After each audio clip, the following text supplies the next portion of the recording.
Oh well.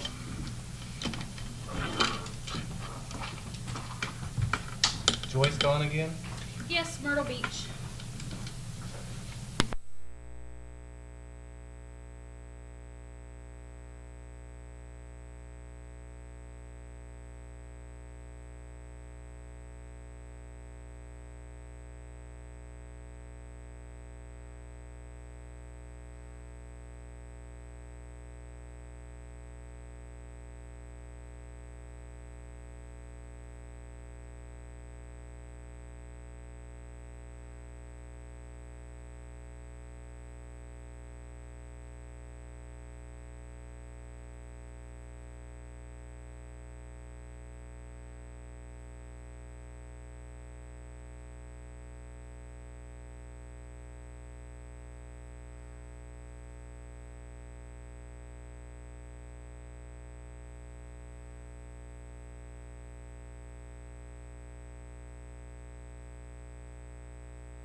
Yeah, we are. Okay.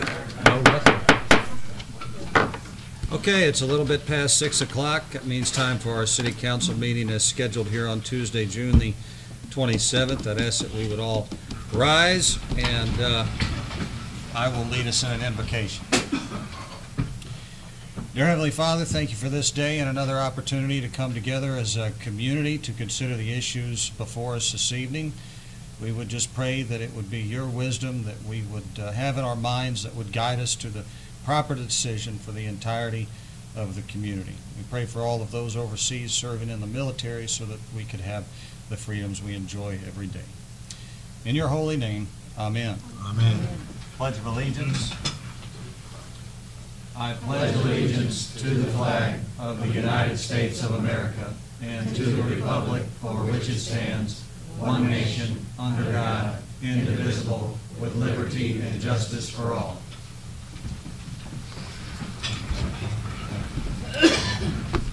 Deputy Clerk Ripley, would you please call the roll? Alderman Hughes.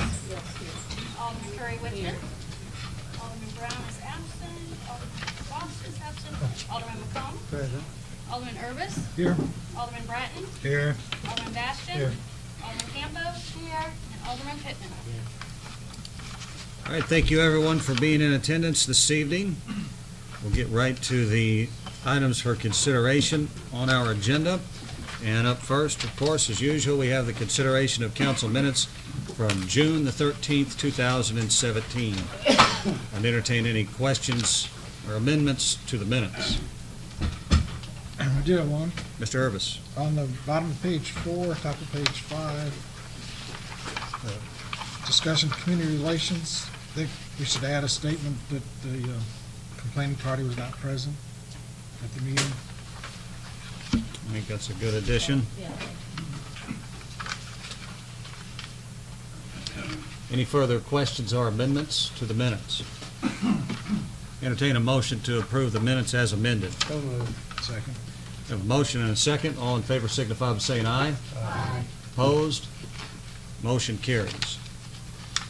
That takes us to the consideration of accounts payable registers, which are included in your packet. Entertain any questions on those at this time.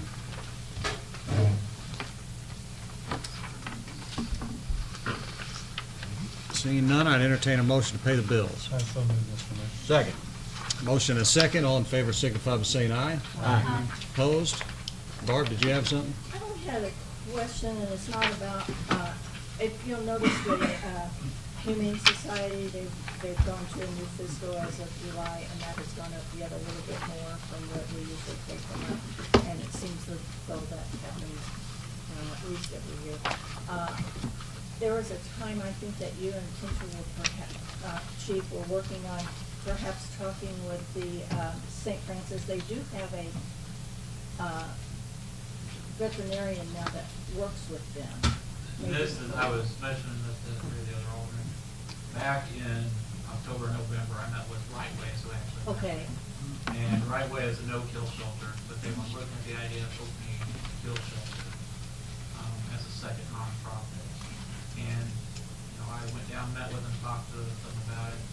The problem they were dealing with is philosophically, a lot of their donors do not want to donate to the kill shelter. They were going to make a separate 501c3. They've made no movements on that whatsoever every time I check with them. Until they do, I have no negotiating room with the Humane Society because I have no one else to take. But could you, now that, I read recently that St. Francis has a veterinarian that does spay and neutering. Yeah. And they didn't before. You may want to go talk to them also. Yeah, I think the problem with St. Francis is they're also no kill. Okay, thank you. And we have to have somebody who can offer kill services. And the Humane Society automatically goes up 3% every year. Is it And free? Right now I have no leverage with them until I get another $20 board. So some of the work we're showing, but it's really not. Okay, thank you. Thank you, Chief. All right, that takes us to our regular committee and commission reports. And up first, we have Budget and Finance, chaired by Mr. W.J. Pittman. W.J. All right, in old business, we have discussion regarding the senior citizens ban. We left that off before we were gonna meet with, Mr. Balsano. Haven't had a chance to do that yet, is that correct?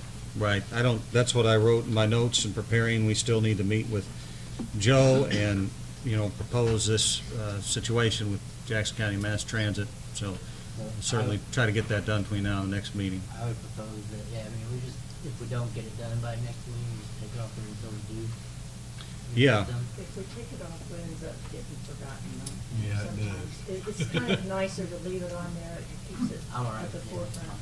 Well, we'll table it for now and then circle back around to that item at the next meeting and hopefully have a better, more detailed response. Under new, that's all for old business. Under new business, we have budget-related reports presented by Scott Evans. Thank you. Okay, in front of you is the sales tax report that we do every month. The sales home rule tax received in this month, voucher this month, is $262,000, up slightly from last year this time, and about $30,000 higher than the previous month. We still should be right on target to hit about that 3.1 million that we've been stuck on for the last couple of years. So halfway through the year, we're still on target, so we should hit that 3.1. On page 2 is the income tax receipts. And as you can see, we voucher amount for this time $55,245. So that's also up slightly from last year at this time, but previous month was a little bit down, so that can fluctuate wildly. It depends on how many dollars come in the door in Springfield in the form of income tax receipts. So, and they historically are always 2 months behind, so that's why you see the 106 and the 65 we haven't received yet, but they should come in short order. So that should be pretty close to where last year's number was too, I think. Not something really drastically changed in the last 6 months.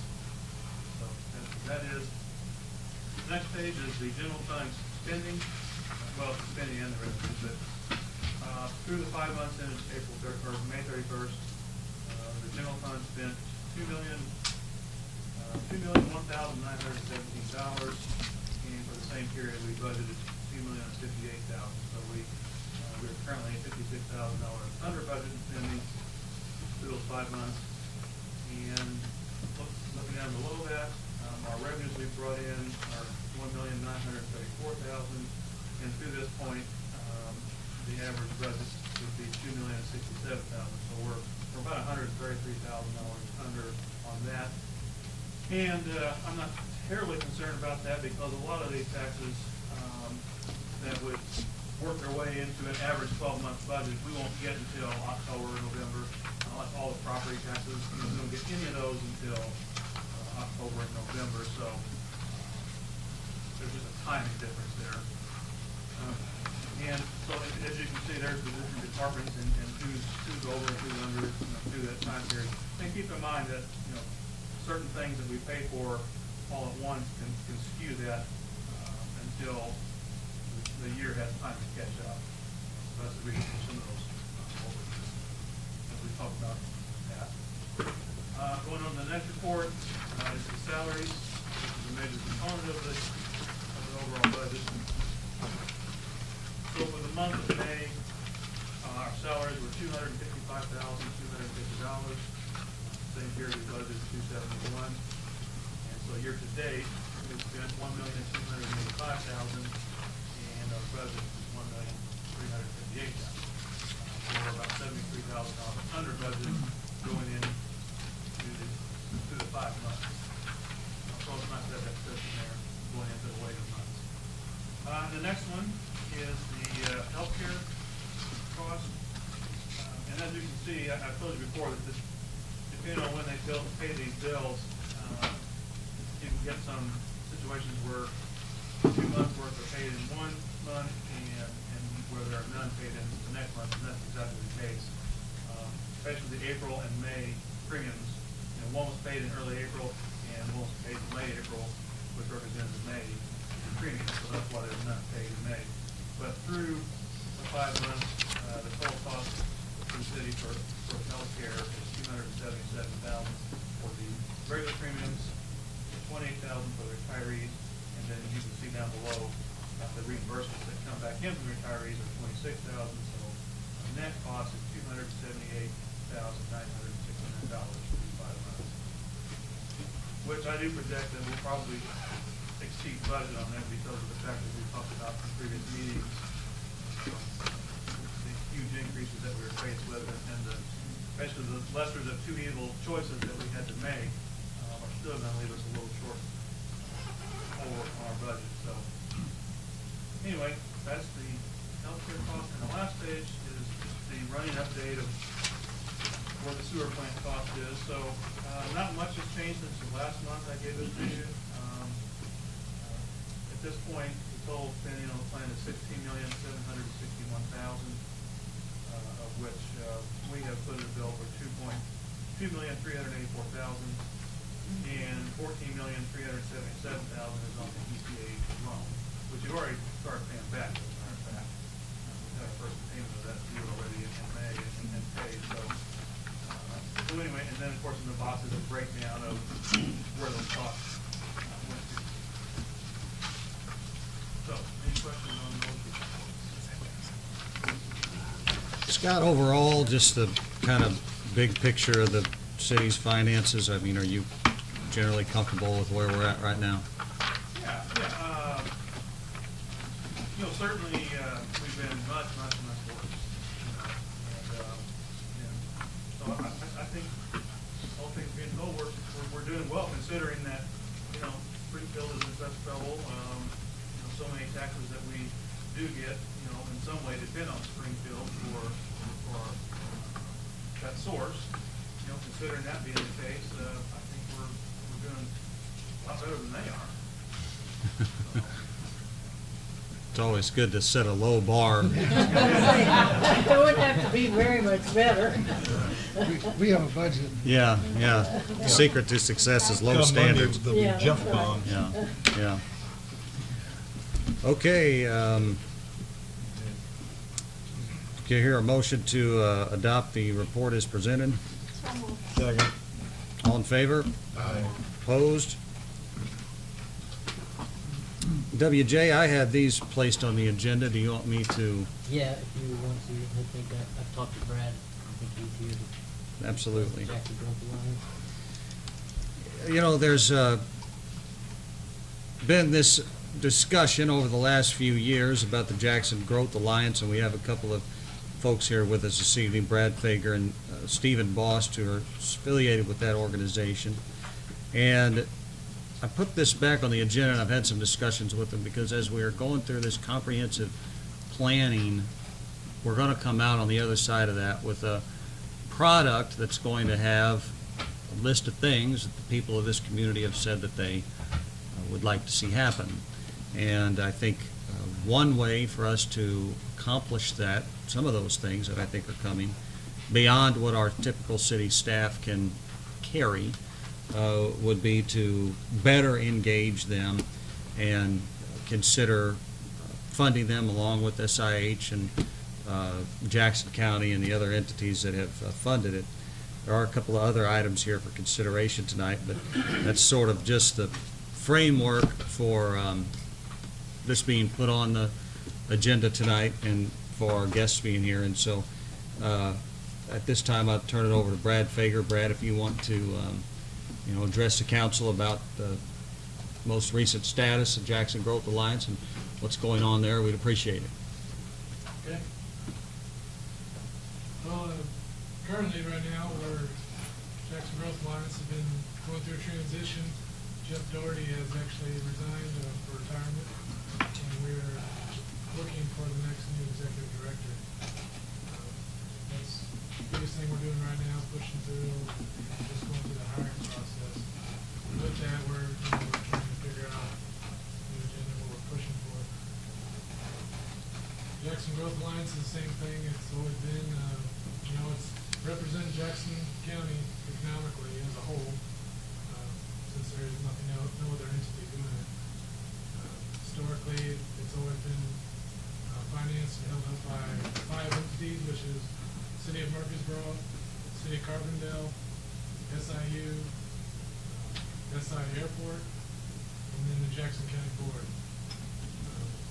So one of the things, I don't know if, you know,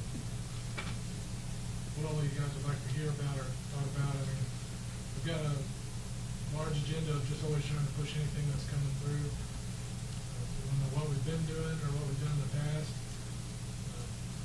All kinds of things. You know, some of the better things that we've done is, or been attached with, is helping out SI Airport, Southern Illinois Airport, with the marijuana facility that went out there. Jeff was a big part of pushing that.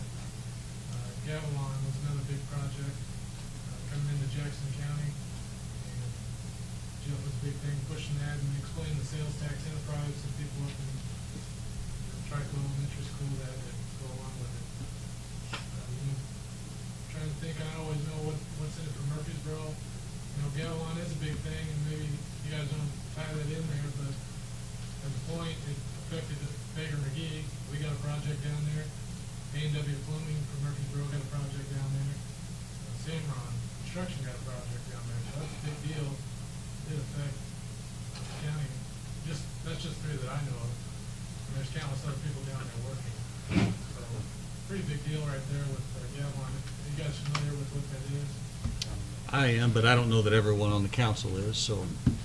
So they're a big grain company, and they built large silos right on the river in Cora, or close to Cora, and they're taking grain and buying it from farmers and then loading it directly on the boats, river boats. Okay. I'm not sure how much they spent overall. Initially, I was hearing $26 million for the entire project. It's now up and running and moving, so that's, I don't know how many people they employ, or I don't have any of the stats on that, but so pretty big deal. You know, they're negotiating to get them to come down here and select Jackson County as part of it. It wasn't just, you know, just like everything else, Jackson Growth Alliance didn't do everything, but they're doing their part. Sure. Other things we did last year, and we're trying to do more of, is business retention. It's not so much our focus going forward would be not so much bringing in people, but how to make the businesses that are already here expand. And business retention is what we're calling it. We met with Steel Farm last year, and we're going to try to do more businesses this year. Murfreesboro, Carbondale, all over, and trying to see if there's ways to help and see if ideas come out of that. So that's what we've been doing. Other things I don't know associated with Murfreesboro is the CEO program. If you guys are familiar with that. It's a program that's been going on in every county where high school students are getting a different type of learning system. Basically, they go out of the school, they go to businesses for their class, and they're supposed to start up a business and actually sell the product at the end of the semester or the year. It's actually a whole year class. Jackson Growth Alliance was the one that saw that opportunity and set it all up. They don't run it, but we didn't want to take that on. We couldn't actually coordinate it, but they set up the board and everything and brought it in here.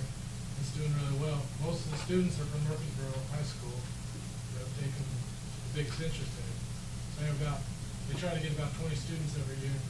And the idea is that, you know, set this up for the students so they come back to their hometown maybe with a business idea, or just, you know, get some going, even if they're starting a lawnmower business or something like that. Sure. So there's other things that maybe you know that he's helped you out with. I know you called on him. Well, I could speak to the fact that Jeff, the previous executive director, has always been a reliable sounding board for me if I call and have a question about incentives, whether it be a question about TIF districts or enterprise zone or whatever. He's been able to kind of flesh out the details of that. Has met with other businesses that have come to Murfreesboro potentially to locate here with me from time to time. Now we know that he is now on a Carbondale City Council and resigned that position, but so yes, I have had that experience. One thing I want to say too is right now I've had to take over as chair. The chairperson did resign too, along with Jeff, but just happened to be timing. But I'm now myself more comfortable with what we're doing on the board. Steve Boss, who's also there for the meetings, and you know, with this new director that's coming in, it's going to be, I'm going to feel a lot more comfortable giving them and pushing them in a certain direction.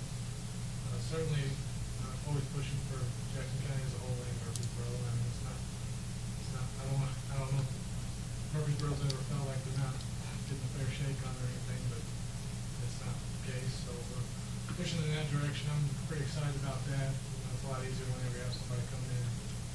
Whereas Jeff was there before I got there. I think another couple things, and then I'll open it up to the council here, is that Mr. Voss, who's absent tonight, did express to me before the meeting that he was in support of financially supporting the organization. It was his hope that sort of in exchange for that support that we would see a director here at our council meetings as just a part of his regular monthly agenda, and that the city council would, be able to find a couple of potential grant opportunities and see if Jackson Growth Alliance couldn't help take the lead in, helping secure some monies in that way.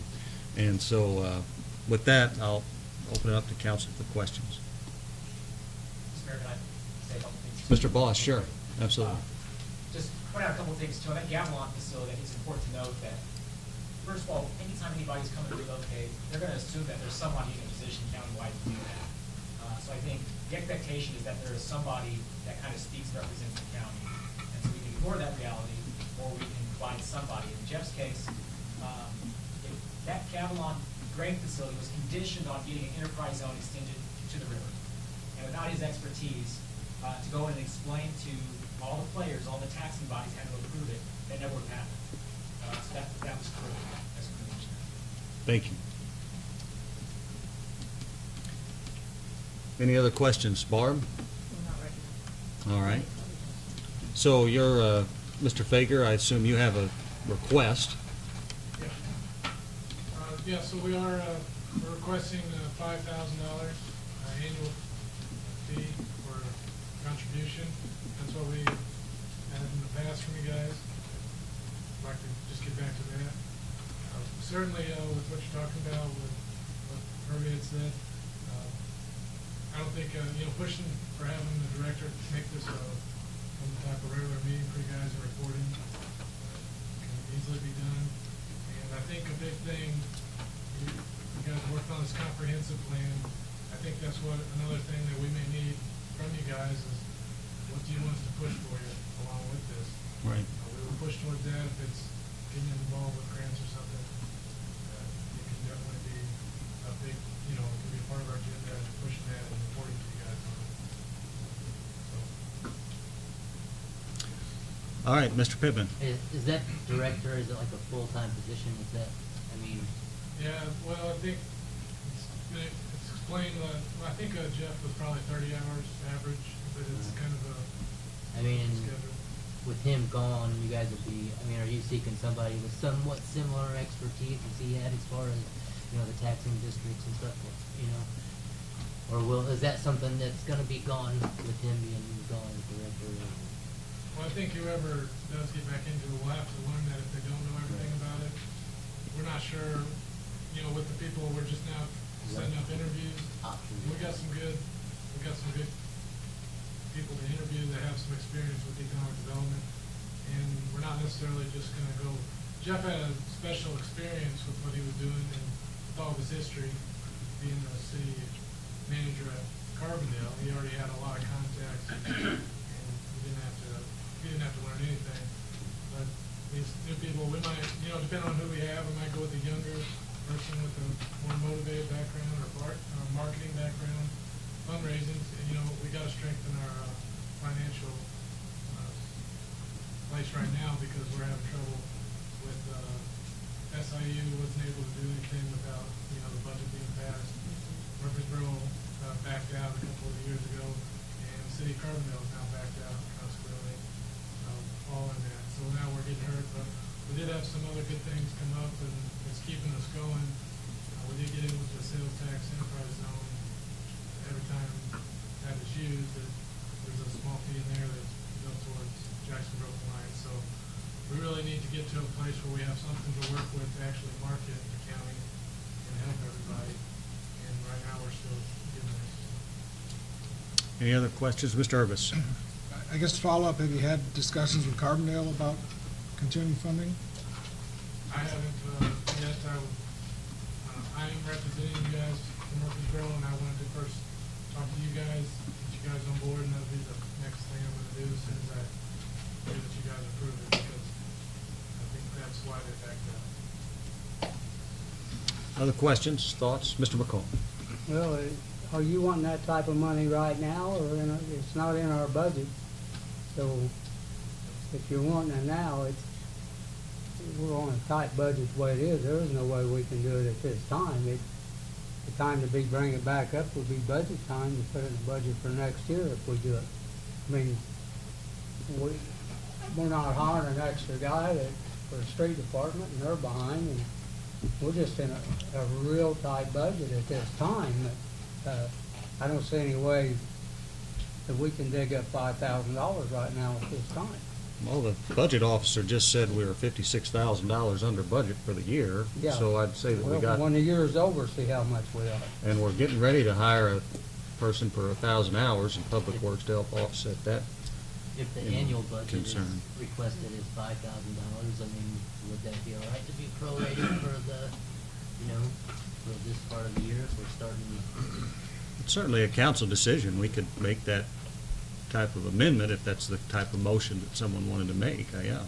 I mean, I'm sure that isn't what the Growth Alliance would prefer, but In the past, we always brought this up at budget time and voted to either do it or not do it, and I think for the last 2 years is about right, isn't it? We haven't done it? 2 years now. Yeah. well, and I just, again, I think this is the time that to consider it, one, because they asked, and two, because of the situation with the comprehensive planning. Mr. Bratton? I'm not totally against it, and I've talked to Brad when I was on budget and finance, and at that time, I want to know, what have you done for Murfreesboro?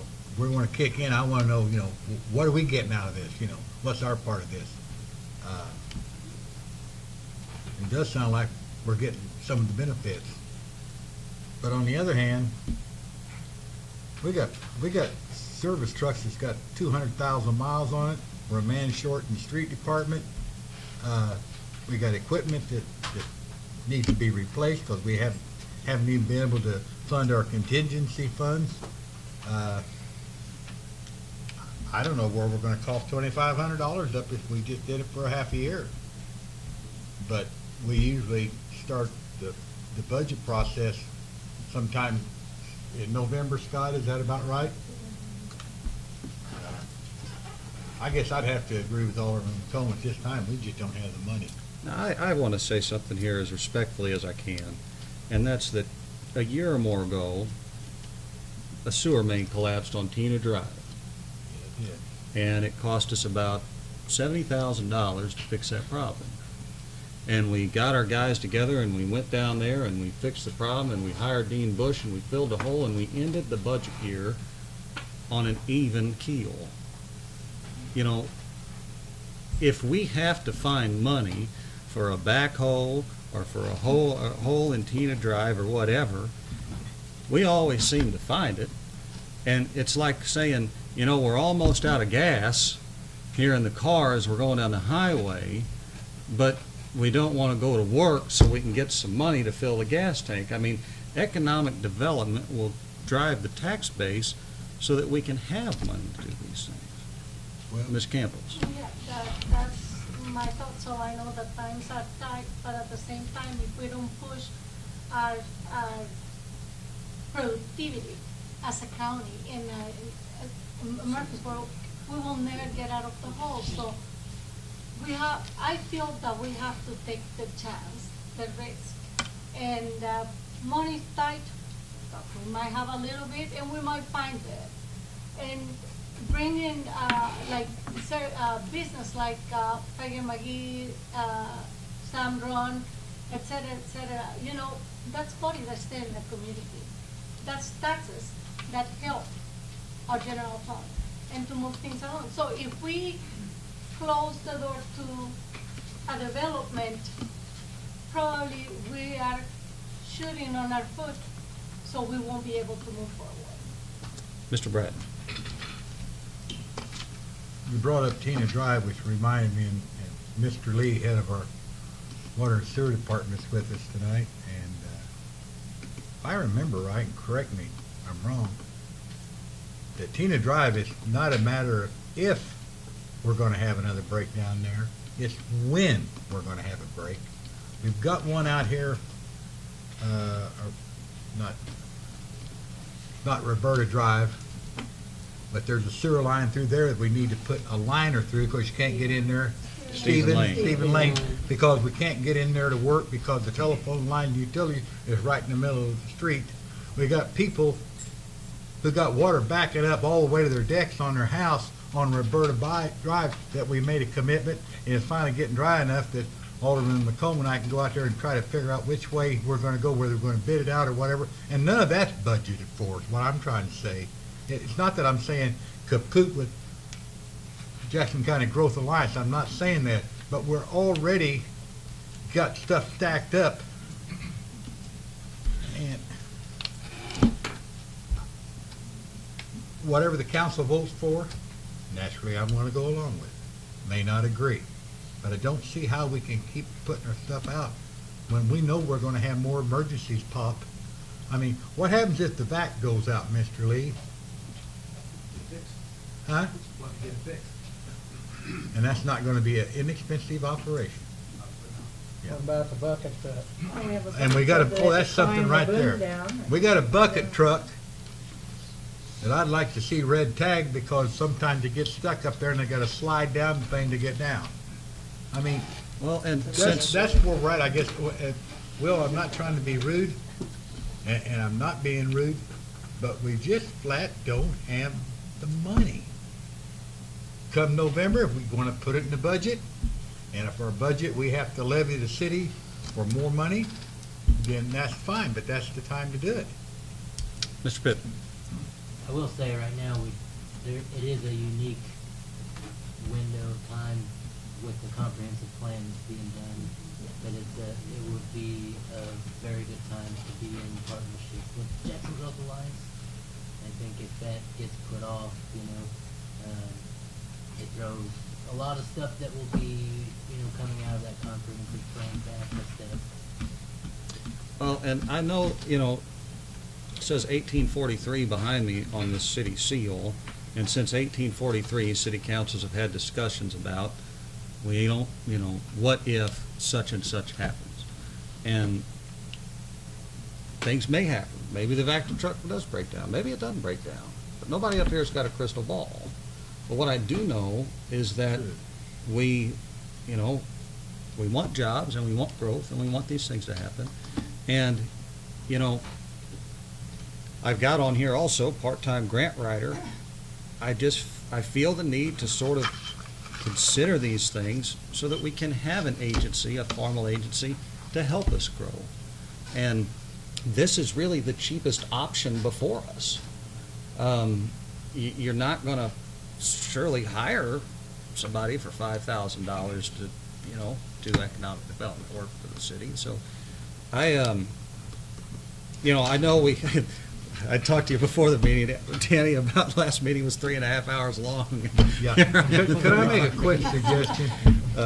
Let's put it back on the agenda for next week, and take a couple of weeks to think about this and see what we're going to do, see what we think. Because sometimes I may be negative on one thing, and after I roll it around a little bit for a few days or whatever, it turns positive. And it's been reversed of that too. But I just... Well, Yes, sir. and could you guys kind of show us what you have done for the city over the last 10 years? I mean, Yeah, before the next meeting, just it's kind of a general, some of the things that they've helped the city do. That was our problem before too. They couldn't show us, they could show a lot what they done for Cartondale in the area over there, but they wasn't showing anything they done for, in the city limits of Murfreesboro. I know we benefit from some of the stuff like the airport and stuff, but most of the money that we were given wasn't bringing anything into Murfreesboro, was more doing for Cartondale and SIU. Correct. But if you guys could get something to show us what they've done in the past for the city of Murfreesboro, it might change things a little bit there too. Usually this is brought up at our budget time, and we discuss them both of it, you know, it's not in the budget. But if you could do that for our next meeting, that would probably help too. I can try. Well, I I'm mean- a little bit harder time right now because we actually don't have an Yeah. executive director. So I did try to go back and find some stuff, and we tried to, I'm trying to find anything like that I could give you. I did have some stuff in those older years, and I just didn't want to bring something from years back. But just, that way we can give it to each alderman and kind of look at it. Any other questions? Chance, do you have anything you want to add? No, I was just thinking, well, I guess, yes. It's gonna be a couple years back anyway, if we haven't participated in the past few years, so we probably just need to not look at how long ago it was, since we haven't paid this bond for the past couple years anyway, so. We have a lot of new council members Yeah. that have no idea really what Jackson, Code Alliance has done for Jackson County, let alone Murfreesboro. Yeah. So it would be helpful to them even if they Yeah. were long years. Yeah.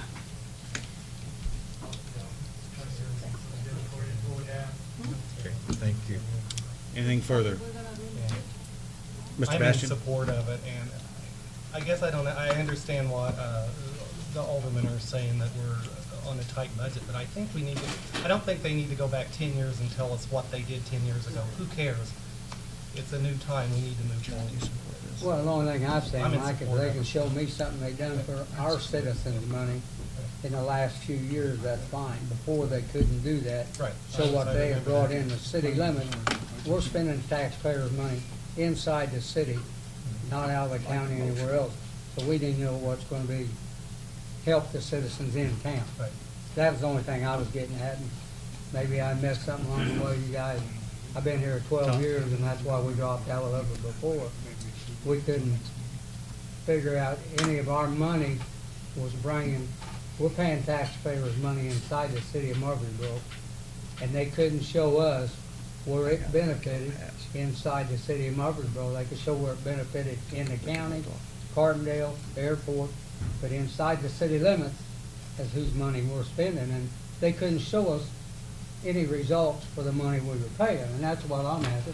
That's who we answer to, the citizens, not in the county, but inside the city of Murfreesboro, and that's the only thing I'm looking out for. Mr. Pippin? I do think part of that's gonna be hard to equate to an actual, like, dollar benefit of what we're getting, you know, like you Yeah, I said, it agree. provided jobs to Murfreesboro companies that were out there, that's, you know, income that's coming in to people that live within the city, that they're then, you know, in turn spending in the city, and,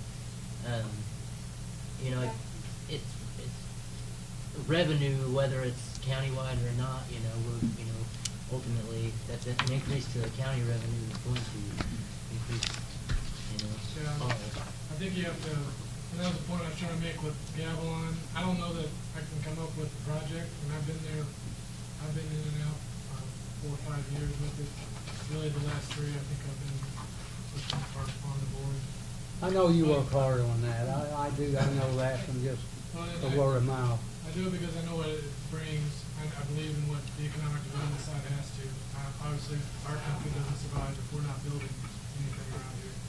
But Gavilan, it does help Murfreesboro out, and that's why we can tie it to everything. I don't think I can come up with a project like Walgreens came into Murfreesboro, because there's not a lot there that's been coming in brand new in the last 10 years. But have they been helping with everything where they can? Yes, we have, and we do anything that we knew that we could do.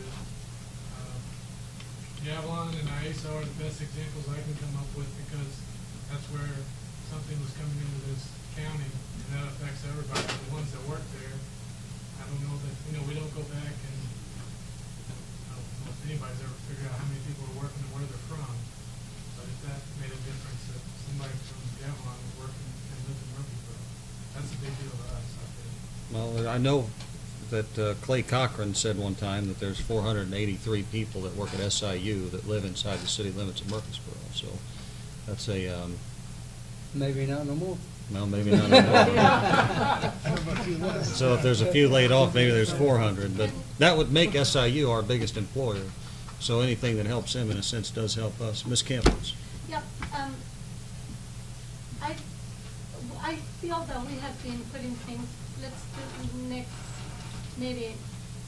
Can we try to do something, maybe meet somewhere and we are in half of the year and. You want to make a motion to fund at $2,500? Motion to, fund the Growth Alliance, the Jackson County Growth Alliance.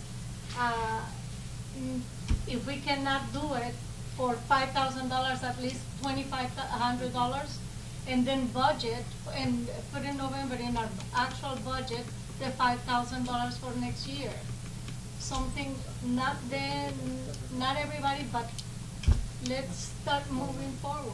So is that your motion? Yeah, I'll Mike, second that motion. thank you. You're welcome. All right, we have a motion and a second on a $2,500 allocation for the Jackson Growth Alliance. All in favor signify by saying aye. Aye. Opposed? Opposed? Oh, opposed. Motion carries. All right. Carries. Thank you, Mr. Fager, and we'll consider that again when we get to budget time. Thank you. And we have a director, we will bring him here. Yes. All right. Was that for 2,500 or was that 5,000? 2,500. Thank you. All right. I'm going to make this next one brief.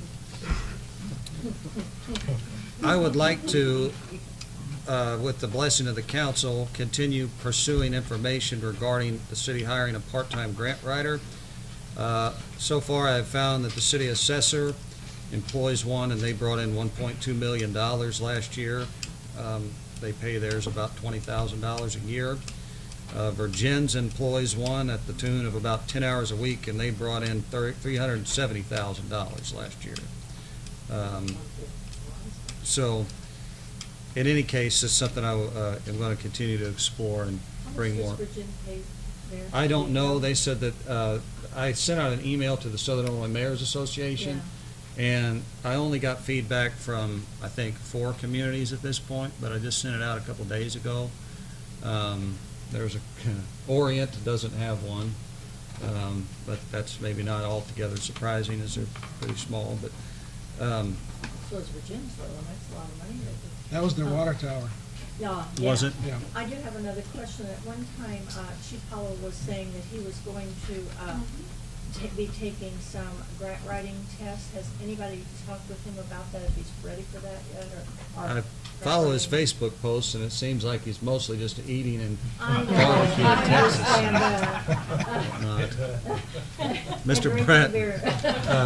Mr. Mayor, I think that's a great idea. I think we need to do it, but we've kind of, due to no fault of anybody that was involved with that, we kind of got burnt on 3 grant writers, in my opinion.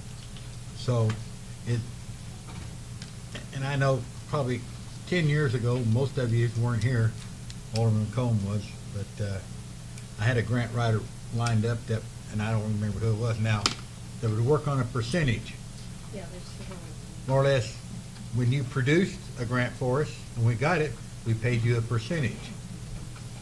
Because we've paid out quite a few $1,000s more than what we just voted in for the Growth Alliance, by golly, and grant writers, that basically the mayor was getting notification that there was a grant available a day or maybe 2 weeks after the deadline, a day ahead of time or whatever. So I'd like to. I did talk to Chief Powell one time, not too terribly long ago, about salary versus percentage. And that may be something to look at, Mayor. I will certainly look into that. It's And, just a suggestion. It seems to me that would be very motivating to bring monies into the city if they were working on a percentage. I would like to know if, like, Virgin's has that too, or if any of the other cities have percentage rate versus salary. Certainly. I'll continue to gather information from the other cities throughout the area. All right, and lastly, I placed on here infrastructure solutions and revenue. I wrote down earlier today Roberta Drive, Stephen Lane, sidewalks, sewer on 20th Street, Hanson Street, water towers, Bridgewood, Valley Ridge Streets. We've got a whole litany of things that come before us every council meeting, seemingly, and we say to ourselves, we don't have any money to take care of these things. And so, We don't. you know, but in a sense, just because we don't have money doesn't absolve us from the responsibility to try to figure out how to solve these problems. You know, Weeda's here. She's been emailing me for 4 years about the streets in Bridgewood, and I just keep sending her back crickets, you know. And so, you know, that's why I bring forth the Jackson Growth Alliance. It's why I think we need to pursue a part-time grant writer. And if we're not willing to do those things, I asked Scott Evans to find out for me what a 1/4 of 1 cent increase in the sales tax would yield, and it would be $220,000 a year. And there's an incredible amount of infrastructure we could get done if we put a sunset provision on a 1/4 cent sales tax increase, so that after 2 years or 3 years or whatever, that it automatically rolled off the books and we had to vote on it again. And I think people would understand that if they saw tangible things getting done for them, that it, you know, maybe would make sense. Now, I'm not saying that this is, you know, what we have to do, because I always know tax increases are extremely controversial, even little ones like a 1/4 of 1 cent.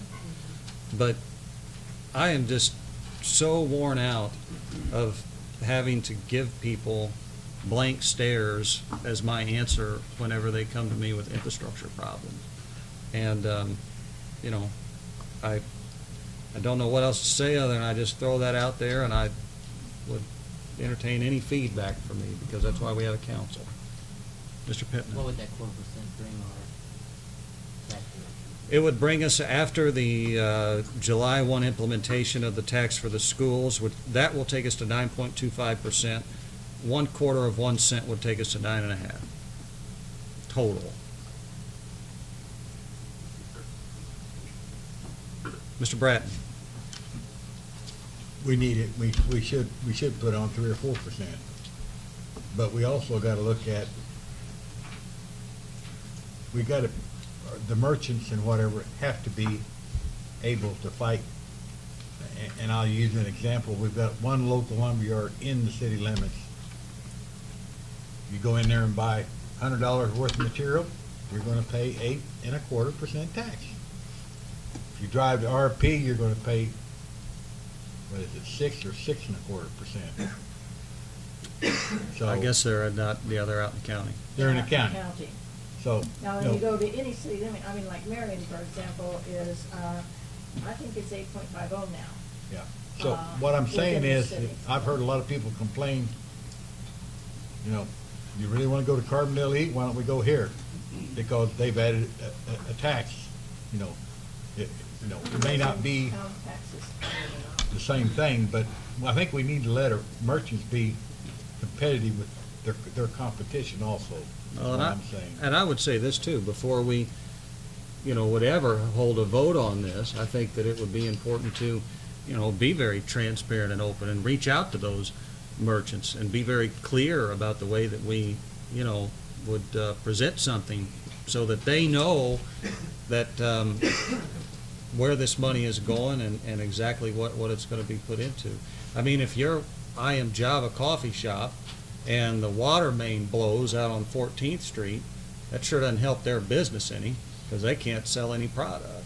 So, you know, putting money into infrastructure provides a more stable situation for your business community, to a certain extent. And so I just put that out there. I obviously, you know, not calling for a vote tonight, but I at some point I wanted to get out there so we could have the discussion.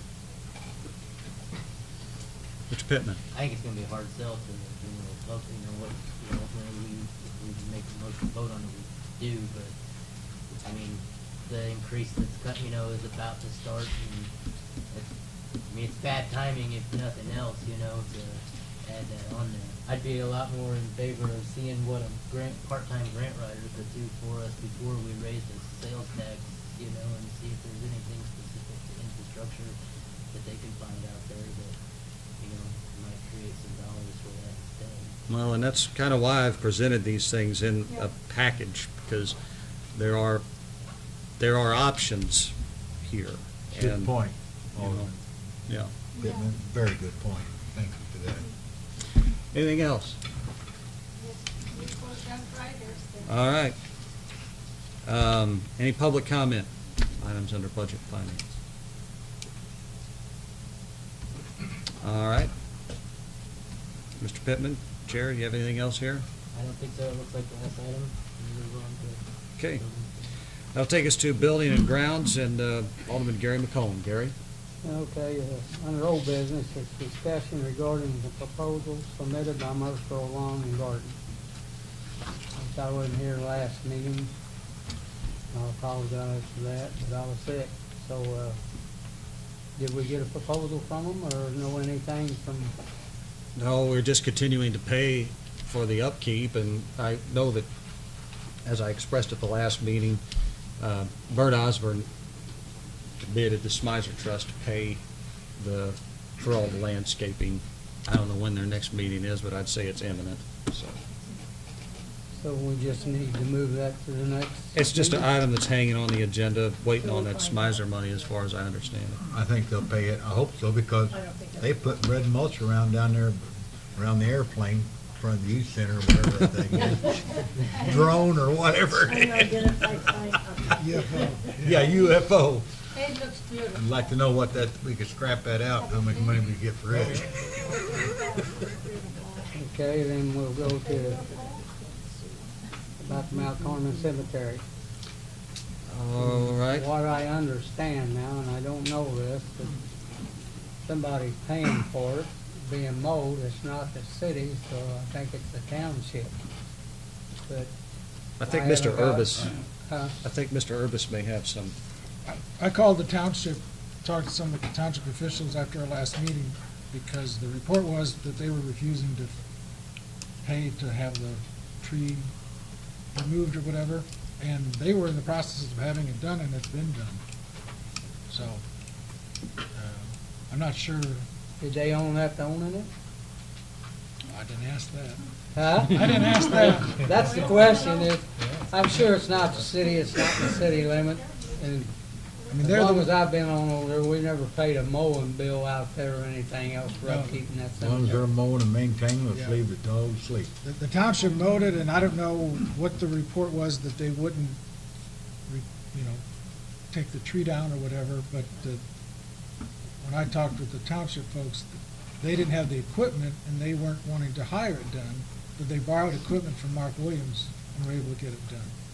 So, now there is still a huge tree that's dying, that's still there, that at some point is probably gonna have to come down, but That's one reason why when we get a little money left over in our tree fund every year, I have them cut the bad trees out of the cemetery on that.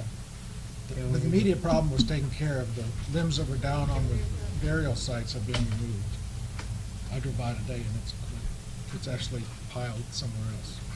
Ms. Ripley, I've put you on the spot here. Had you heard any communication regarding this issue? I thought perhaps in my haze of a brain that we had a conversation about that.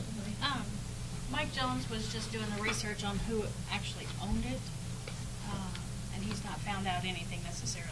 Okay.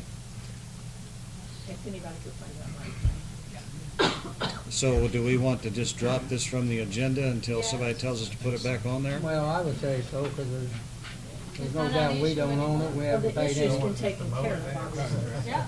Okay, We're not claiming ownership. right. Next is the update on Washington School property. I know about that. Uh, Darren's not here, though, he's on vacation. Go ahead, I didn't mean to interrupt. Oh, that's okay. We had picked up that house down there by the Holden area. The Ruby Turner on. Yeah, oh We're gonna yeah. tear down. There's a fence all the way around that property with barbed wire over the top of it. Now, I don't know if it's worth salvaging. And Darren's not here, is He's he? on vacation. Between that and what was left over, didn't we have some left over, Tim, from our property over there? Between the two of them, it might be enough if we get that down before we have the house tore down, salvage that fence and that barbed wire down there, and the poles and everything look pretty decent. We could probably use that over there at Washington School too. secure the building without having to hire a fencing company coming in and doing it. I mean, we're gonna have to pay our guys anyway, but we're paying them anyway if they get the time to run over and take it down. Good idea, Gary. Darren and I did walk that property the day after our last meeting, Gary, and I had told the council that we were going to do that, you were ill. And we walked that, and we looked at that area that IDOT owns, you know, that the kids have torn that down. What we talked about was leaving a pathway there so that they could continue to walk through there, and maybe they wouldn't tear down the fence that we put up if we leave them an entryway to get across the highway there. Yeah, 'cause Just they're move it back, because otherwise they'll tear it up if we close it all the way across. We also looked at the, what I would call the west side of that property. The fence goes further than it really needs to be, and Darren talked about perhaps being able to take that down and move it over closer to the building site and going north with it instead of leaving it where it was, so that we wouldn't, it would use a little bit more of that fencing effectively. Well, and we And don't- then with what we have left from, well, I didn't realize there was around that house down there, but I knew that we had some left from out of, by the wastewater treatment that we could reuse. To the west of that, we don't own much property It's right up outside of the against it school almost. district. Yeah, I It's thought pretty so, tight. too. Yeah. He also said, you know, with the overabundance of grass and such that he has right now, it's going to be hard, but that when he had an hour here or there, he'll send somebody down to start trying to work on little things of that, so, yeah, and I think that's a great idea to get that fence down before we tear down that house on, Ridge. Thanks. Well, I mean, it's something we can salvage Well, it. sure. We save some money on it. Yeah, I agree. I mean, it's not a, Yeah, I Not kind a of want us to brand new find. fence, but Yeah, it'll well, work. neither is the other. it'll work for that. Yeah, exactly. Thank you.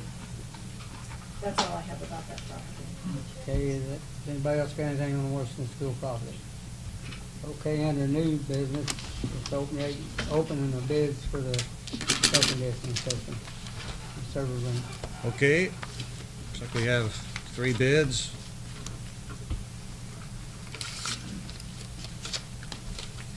First one is from Boss Heat and Air Conditioning. And we have the specs in here, and of course we have the bid amount from Voss of $5,765. And this does call for the prevailing wage.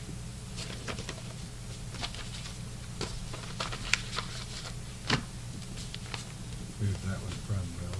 This is from Crane Heating and Air Conditioning.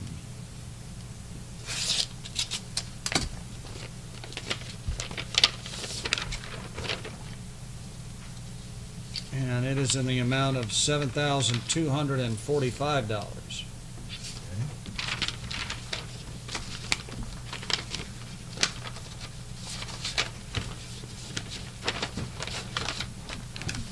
And the final one is from Heartland Mechanical Contractors.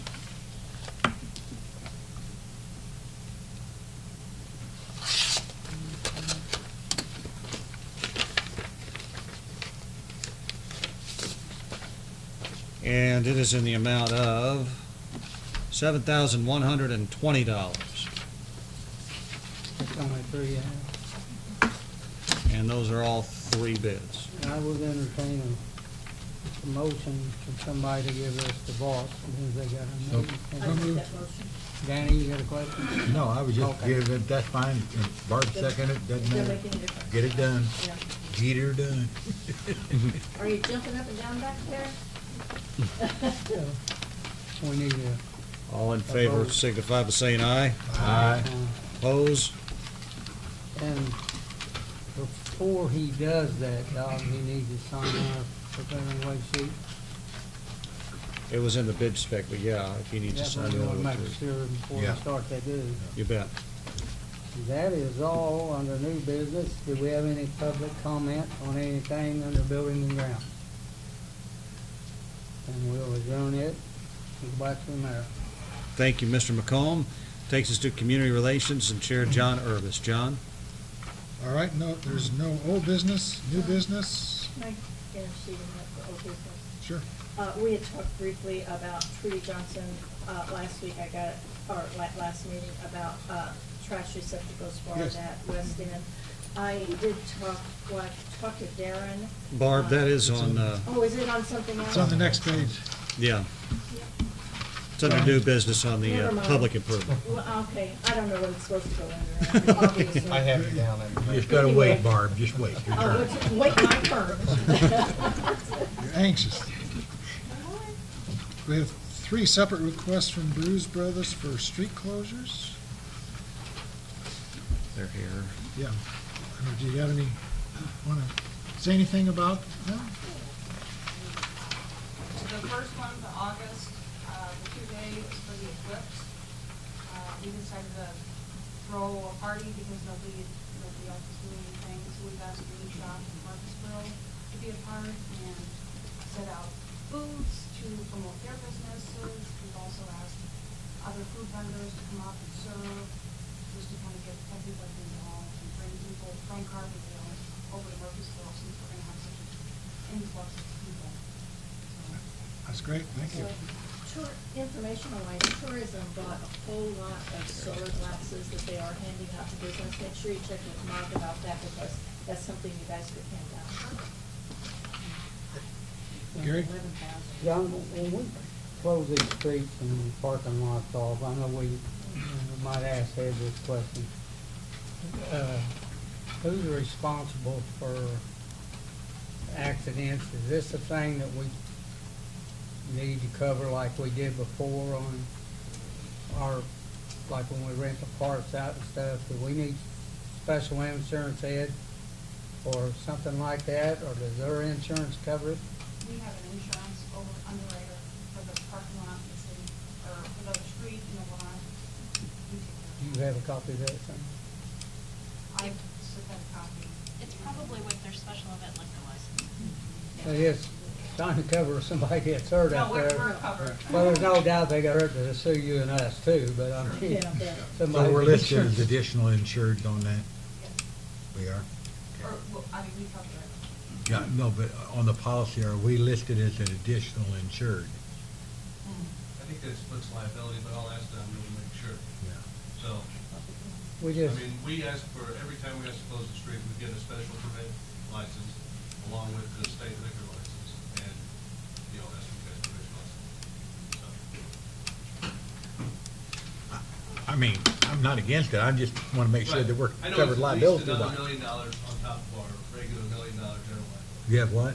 It's $2 million total on a bad day, Okay. so. Mr. Pittman, did you have something? I mean, I would motion that we approve the street closures for all 5 days that they're requesting. Second. Any other discussion? All in favor? Aye. Aye. Opposed? No? That passes. So that was for all of them, WJ, correct? Yes. Thank you. Any public comments under community relations? Closed. That takes us to the Public Improvement Committee, which is chaired by Alderman Mike Bastian. Mike?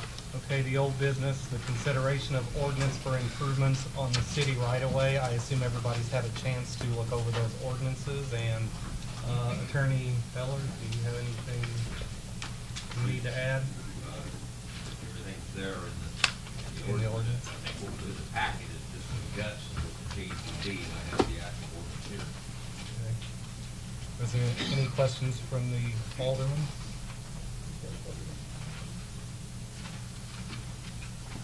I don't have anything. I guess then we need to go ahead, and do we have to take a roll call? Motion first. I don't know if this adoption of this ordinance would require a roll call or just a simple. We're basically changing we're amending our city code, so we should have a roll call. All right. You need a motion for that? Yes. I'll make a motion. Okay, we have a motion, we have a second. All in, we need to take a roll call, I guess. Alderman Hughes? Yes. Alderman Curry Wickman? Yes. Alderman McComb? yes. Alderman Urbis? Yes. Alderman Bratton? Yes. Alderman Bastian? Yes. Alderman Campos? Yes. And Alderman Pettit? Yes. Okay, motion carried. The next item is a review and consideration of the definition of a yard sale. It was discussed at the last meeting, and I guess everyone again has had the opportunity to review that ordinance. Actually, found it when I saw. Ed, do you have anything you want to add to that? Now, again, we've, I think, fleshed it out pretty good. Richard did the drafting, we looked over together today. Anything wrong with the draft? Is I there need any- a motion. Move to Yeah. adopt it. I'll make a motion. Second. Okay, we need roll call on this as well, I guess. This is an ordinance, not a city code. Amending right? our city code. Oh, it is, okay. Yeah. When we pass an ordinance like this, this is an actual Right. amendment of Okay. existing provisions. Alderman Pittman? Yes. Alderman Campos? Yes. Alderman Bastian? Yes. Alderman Bratton? Yes, yes. Alderman Urbis? Yes. Alderman McComb? Alderman Curry Whitman? Yes. Alderman Hughes? Yes. Okay, motion carried. The next item is the consideration of proposal from Blimp Networks. Mr. Bastian, excuse me, I hate to interrupt. That's okay. If I could, just for a point of clarification on this yard sale amendment, I assume, since this discussion has come out of the sale at the corner of 17th and Walnut, that, we would, once this is signed and adopted officially into the ordinance, then he is going to be allowed to have 2 more of these sales before we would. No. It's only residential property. Okay, so he would not be, okay. So as the, I just want to think, we need to make sure that Eric gets some clarification, because I had that question in my mind. Correct. Because this does say 2 a year or whatever, but it's a good point. I forgot that it's just residential. Yeah. Okay. That's a good question. And Yeah. that's, Does this take effect? residential property up front. Ed, when does this take effect? No. It takes effect as soon as it's published, but it's Don't think it is. published Huh? generally tomorrow. Okay. Well, shouldn't, Can I ask one point of clarification from the police side on this? Since in the code, they're supposed to register the yard sale with the police department, but does the enforcement come down to code, or does it come down to us? I'm confused by that one a little bit. Well, if they're registered with the police, I'd say the police. I think the enforcement goes both places. So it is the code as well as There's not the PD? exclusive jurisdiction on the Okay, I just wanted to be clear on that one, because we mentioned Eric, So, is it joint or? Well, is it joint or is it exclusive? I'm a little. There's no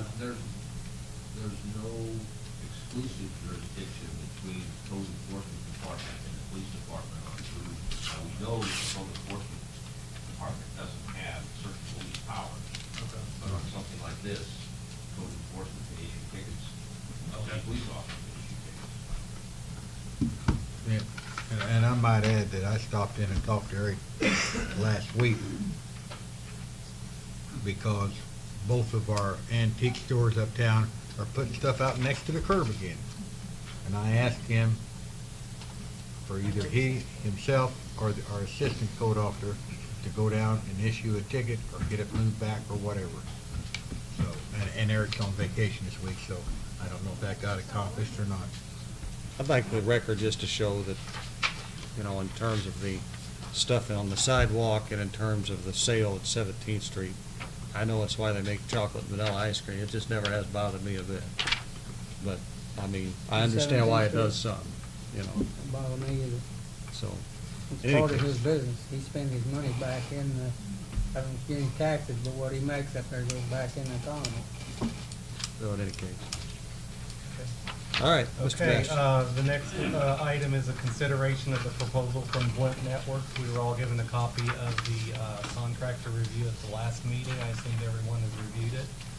And I guess I'll open it up for questions. I know Alderman Bratton has several questions. Well, I just think there's one thing, I don't know that I'd be for a lease for 10 years. I don't know if that's standard or not. It may be a standard in the industry, and I'm probably going to look to the rest of the council and our legal on this. In here, it looks like that we're supposed to furnish you on the premises 110 volt electricity. And some of this language I don't quite understand. I might question, and it may be plenty enough for $1 million on the liability per occurrence. Whether that would be enough in today's world or not, I don't know that, but that's a question that I have. And then on addendum A,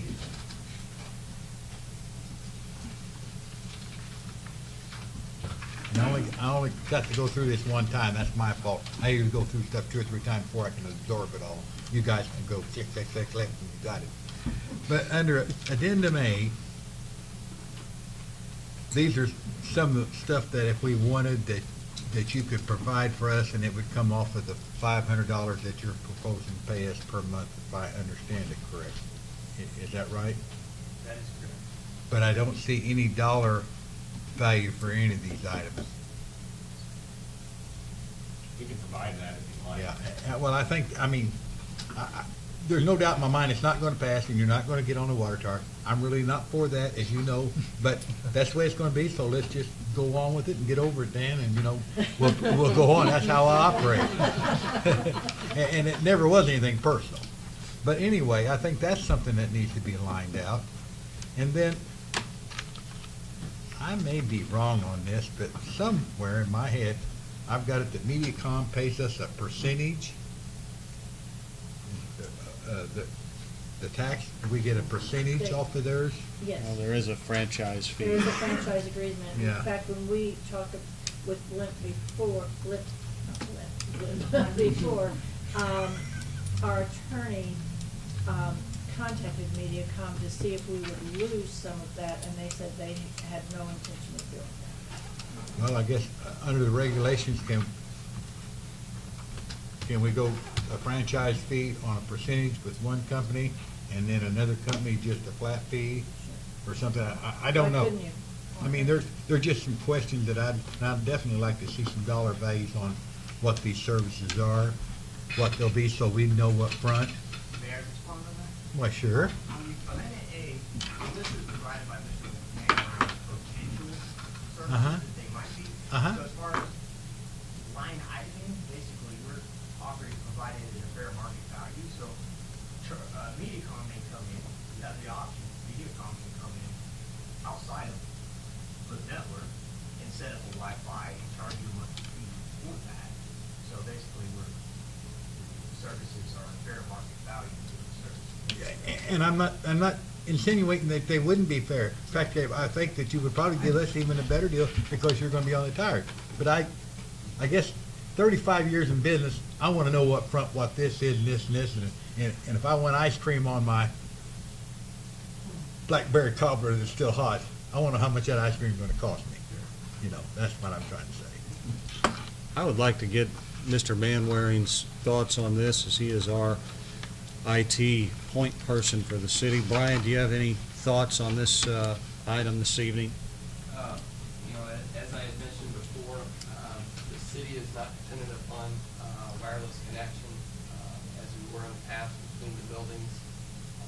So, the concern of interference is not as great as what it was before. The list that they've provided were things that have kind of been on our wish list for services. Those are mentioned there. So, I see no issues from my perspective with going with this agreement. Brian, this service here help if the sewer plant went out? Would it help us in any way? No, it would not, since we've got our fiber connection there. We would have to have a tower at that location to be able to get service.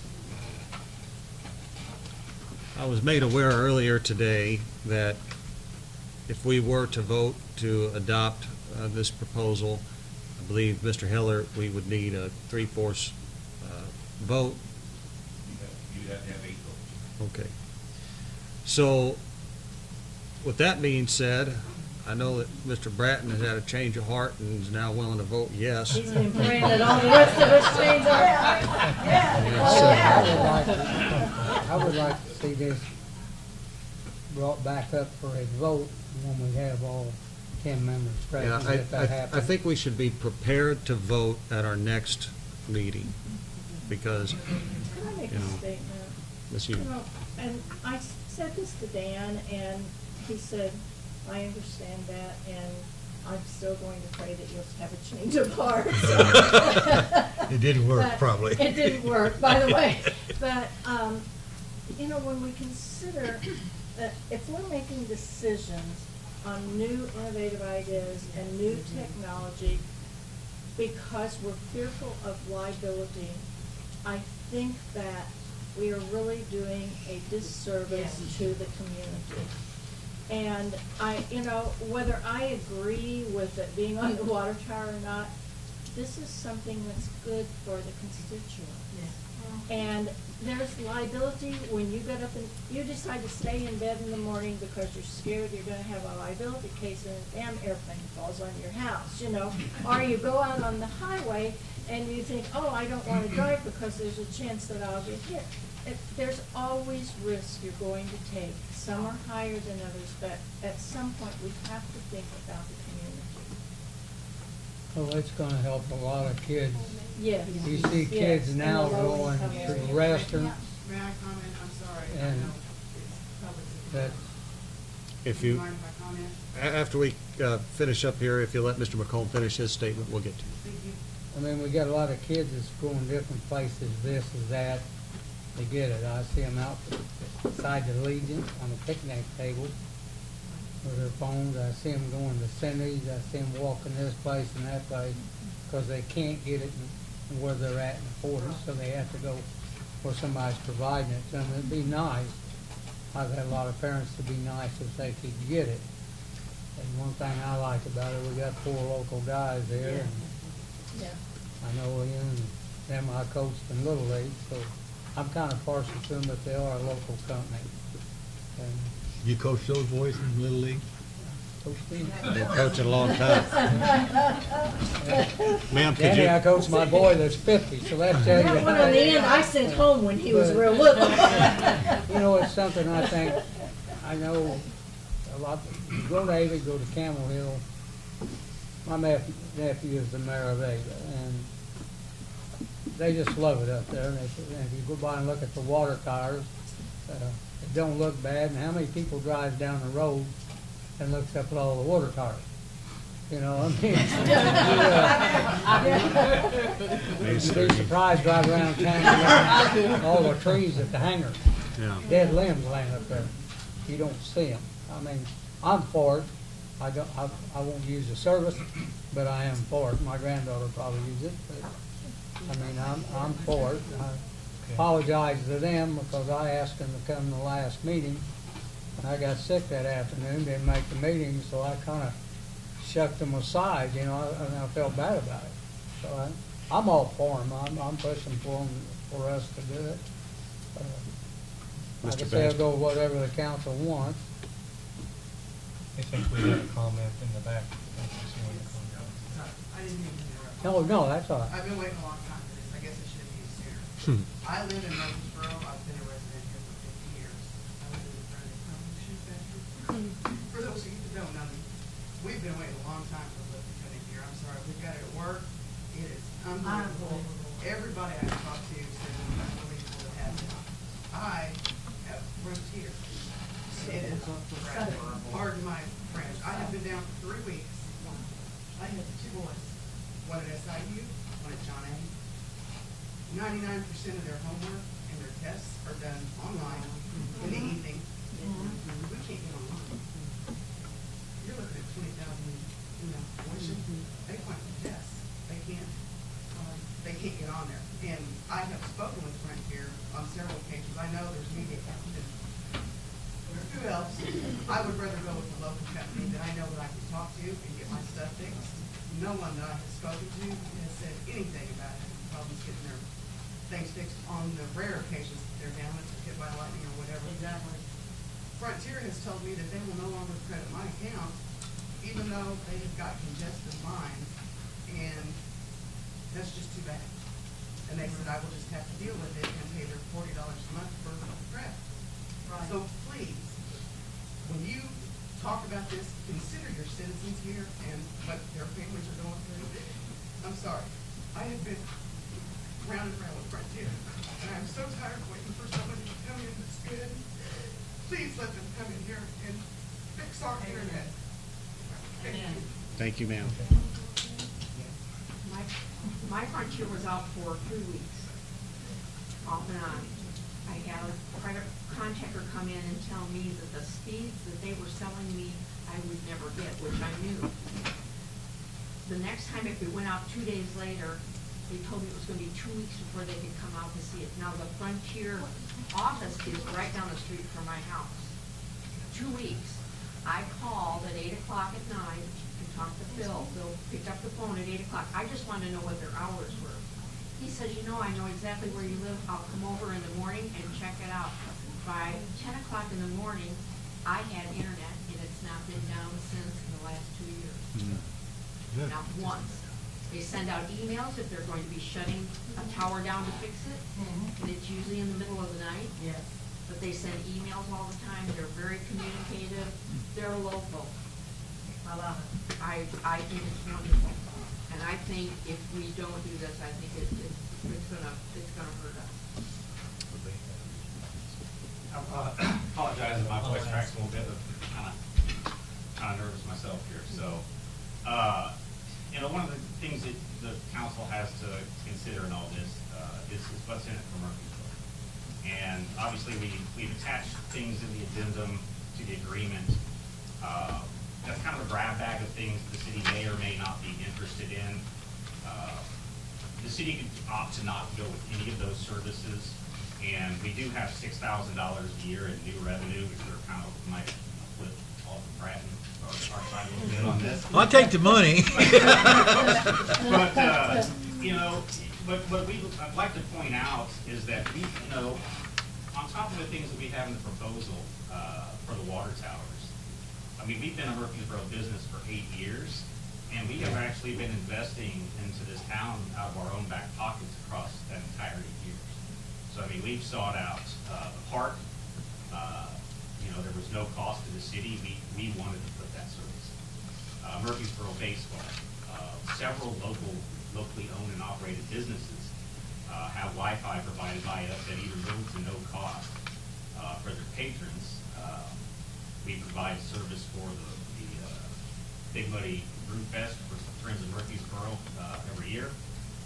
This past year, we provided Wi-Fi free for Chamber of Commerce at Apple Fest. So, I mean, we've been investing into Murfreesboro long before, you know, asking for access to water towers. Just want to make sure you guys now know where we're coming from.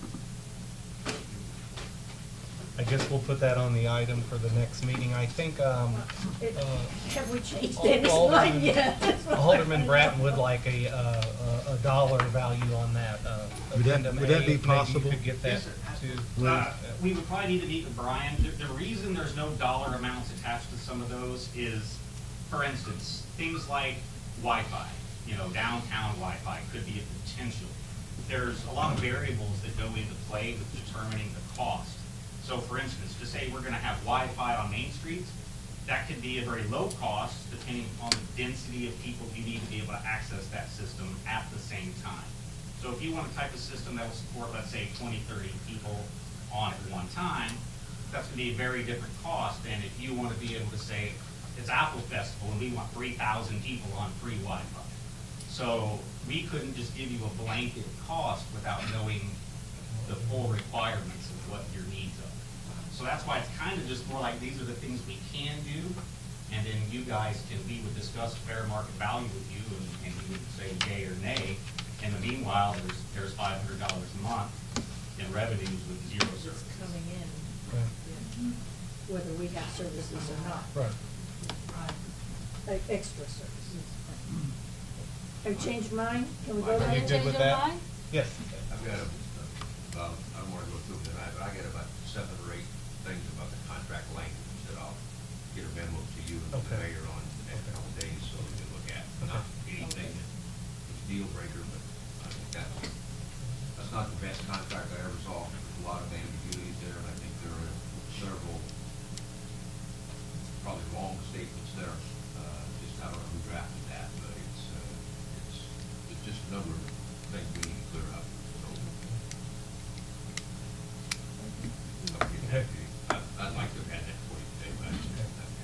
Okay.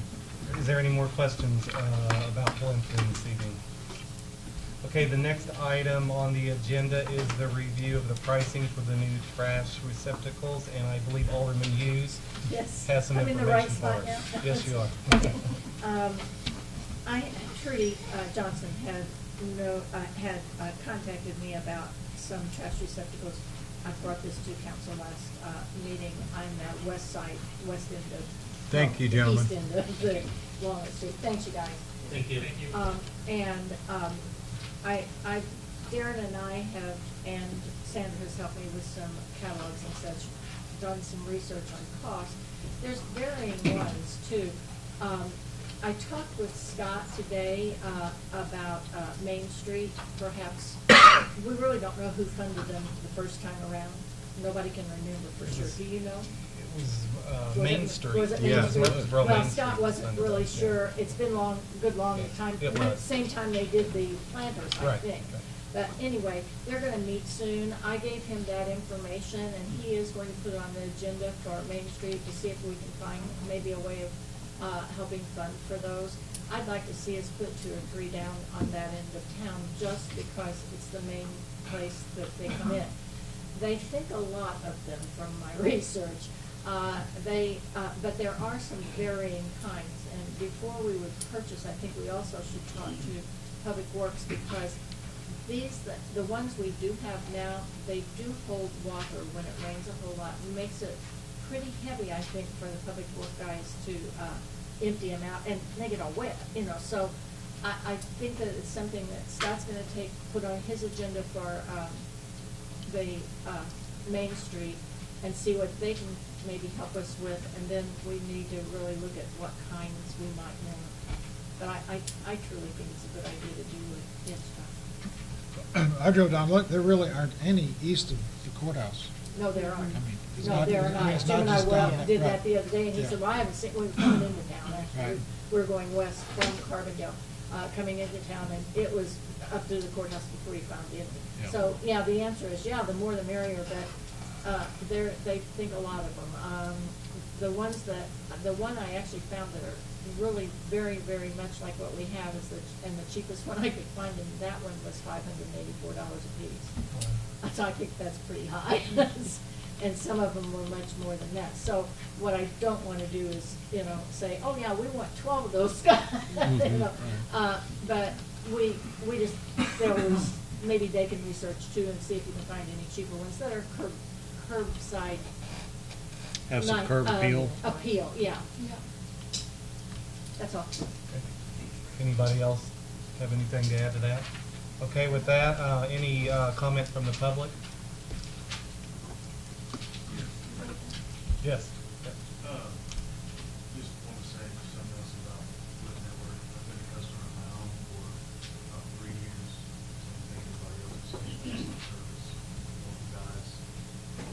Send a phone call to them, either that day or the next day, they're ready to service your stuff, whatever it takes.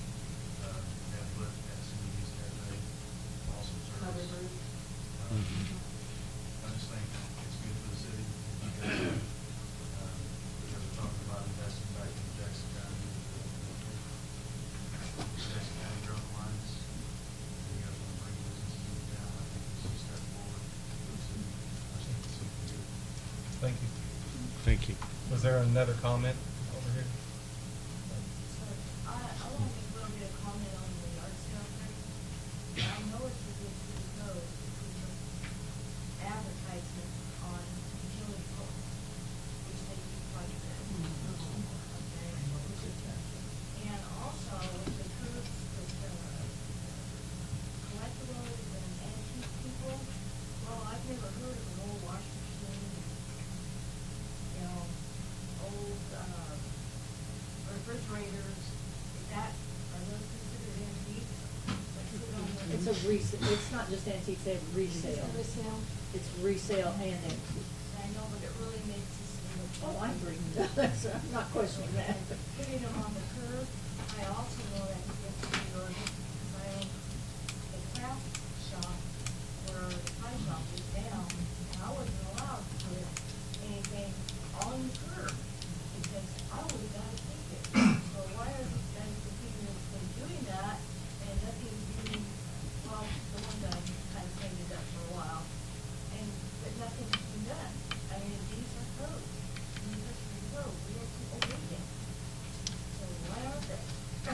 We did amend sometime back to allow for the product to be placed out as long as it was up against the building.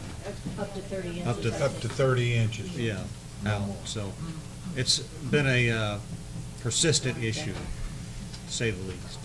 Also, the mattresses, I read up on the guy that's selling the mattresses, he can give them away, but he can't sell them.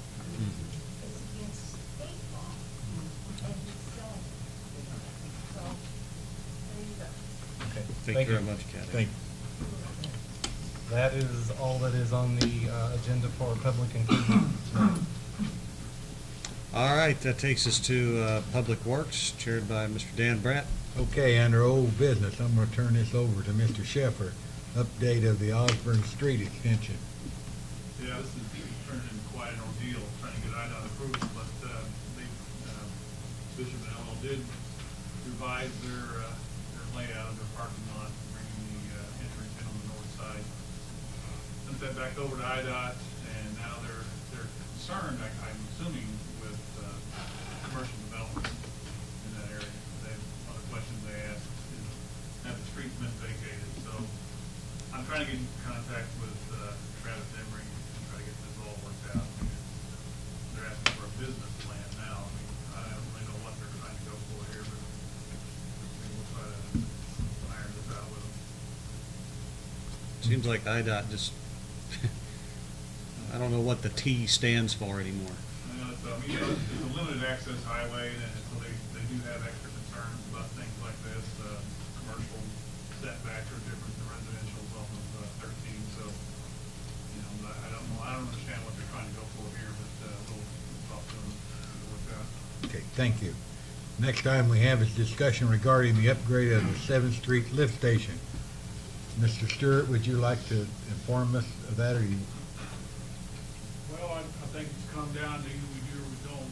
I'm recommending we change the pumps in there. And I've got a couple of bids on it. I don't know what else to do. Been through tests, been through all this to try to figure out why they're not. Can't get many answers on that. I'm just real hesitant about keeping going like we are. We get 6-inch rain like they got at Camel Hill and stuff here last Friday, and right back like we was. And the cost of, I think Mr. Stewart called me and informed me about this and brought me up to date, but sometimes it's better if you get it from the horse's mouth. And, The two bids I have, one is for $14,000, and the one I'm recommending is for $97,760. That's from ESN Incorporated out of Martinsville, Missouri. and that is installed. It's installed. Alderman And a lot Hughes. of it is I just don't understand lift stations as well as I wish I did, but, we had a lift station there, and then we replaced it when we did the wastewater treatment plant with something that was supposed to take care of that size area. Why, do we have any idea why that wasn't foreseen then? And I don't even know if that's a legitimate question. Let's let, It is Harold and Price Rest. Okay. Is how they spec out a lift station. I was gonna say, I just don't understand how we could miss it that much, because we didn't have that big a problem with the old one, and it was old. The problem is we had a problem. actually the infiltration out there. Okay. There's no question about it. But it's just a problem, and I assume in the years to come, I'm hopeful when they build that road up, Yeah.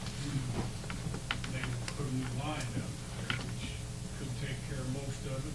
You've also got line speed this time. Okay. Where it's coming. So it's you don't coming know. from all directions. New ditches and Yeah. stuff out there is definitely gonna help. Okay. But it's from now Until until that 3 to occurs. 4 years from now, you've got to cover yourself. And put the bigger pumps in, or is always room for expansion out there. Well, I know that you wouldn't recommend something that you didn't truly need. I'm not questioning that whatsoever. I just was questioning, and maybe Harold can help me, with why, that's a new pump, why isn't it doing what it needs to do when our old one was pretty fair about it? Or seemed to be. I don't know what So changed. the new pumps are the same size as the old ones. So, Okay, you so. know, I don't know what magic thing has happened. I mean, there's been some, buildings out there that, I don't know if they're backing water up. We're in the process of PVing the sewer line on 7th Street, and there's a pretty good amount of gravel in that line, you know, unless the TV camera couldn't get through it. So, I mean, there is a lot of water getting to that station. Yeah. And through ditches, through manholes, through breaks in line. Are you thinking that it's just been moved enough from the new construction perhaps that it's overloading it? I don't know if that's even a legitimate question. I mean, the pump station size, when we size the pump station, we do house counts, commercial Okay. businesses, any Yeah, I type would of think so. contribution into that. There's peaking factors that are put on those pumps in accordance with EPA regs. And then that number came out less than what the capacity of the station was before. So we put the station back at the same exact capacity. So, That's interesting. and one thing we ask is, has there been any problems? And there has not been. Well, any yeah, problems. that's what, I don't know why there is, I just, and, you're not a prophet, you don't know either, I know that, but it seems strange that the same size pump isn't doing the same thing, and it's new. I agree, but I mean, we've gone out there, we've tested the pumps are pumping at the rated capacity. So, that's, I don't think that's an issue. There was a question about the possibility of an airlock in the line. Yeah. But again, the pumps are pumping at the rated capacity. So, I think there is the ABS, head maintenance rep is going to be in town Thursday. I mean, Jim wants bigger pumps, and that's fine. He's the one who has to deal with that on a daily Well, basis. yeah, he has daily basis. I think we're still trying to figure out, we are gonna have them look at it Thursday and see if they can add anything. Could I ask a question? I'd just like to know if anybody knows the amount we put on in that pump when we replaced it. I don't remember can't what that remember what it was. exactly. But I know, we've did a lot of work out there on that lift station, I know that, because, well, that lift station affects my home. And that's not the reason we did it. It affects a lot of people's homes out there. Oh, there's a lot of pumps out there, yeah. And a lot of basements and whatever. And, And it's seeming like it's Yeah. moving faster, that it's moving more farther south from where it was, because we were blocked off in front of my house. yeah, well, And that's never, yeah. somebody said that's Yeah. never happened there. I Of course, guess, you don't have 15 inches. I guess after Thursday, maybe we'll know a little bit more, but, I kind of wonder, because I went over those lift stations and checked with Mr. Stewart, make sure everything was put in like it's supposed to be, and corresponded with Mr. Sheffer various times and whatever, and everything was fine, but I guess when you did that calculation, I'm sure you took into consideration that all the infiltration into the lines also. Well, that's what the peaking factor is for. Yeah, okay. Typically that runs anywhere from 3.8 to 4.5 times calculated flow rate. So it was basically my understanding when we got these lift stations upgraded and fixed and repaired, and not just there, but the other 4, I think it was, that we were going to be in good shape and we weren't going to have any more problems with the lift stations. And there was definitely a problem, and like Mr. Stewart just spoke, if we'd have got the 6 inches of rain that Campbell Hill would have done, we'd have had a lot of water in a lot of basements and yards and road and everything else, so. And I'm perfectly willing to, I want to, but I'm perfectly willing to wait till after Thursday, but I don't know what they're gonna find. I mean, from what I've been told by the contractor that was in, is basically when 2 pumps are running, they're not pumping what they're supposed to be.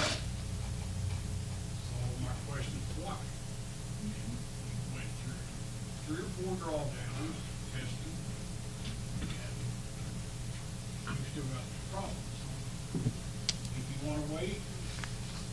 next council meeting, we can do that. I'm just, Pray for no rain. you gotta understand, on these pumps, it's, on one set of pumps, it's a 6 to 8 week time given. On these that I'm proposing, it's about 3 weeks.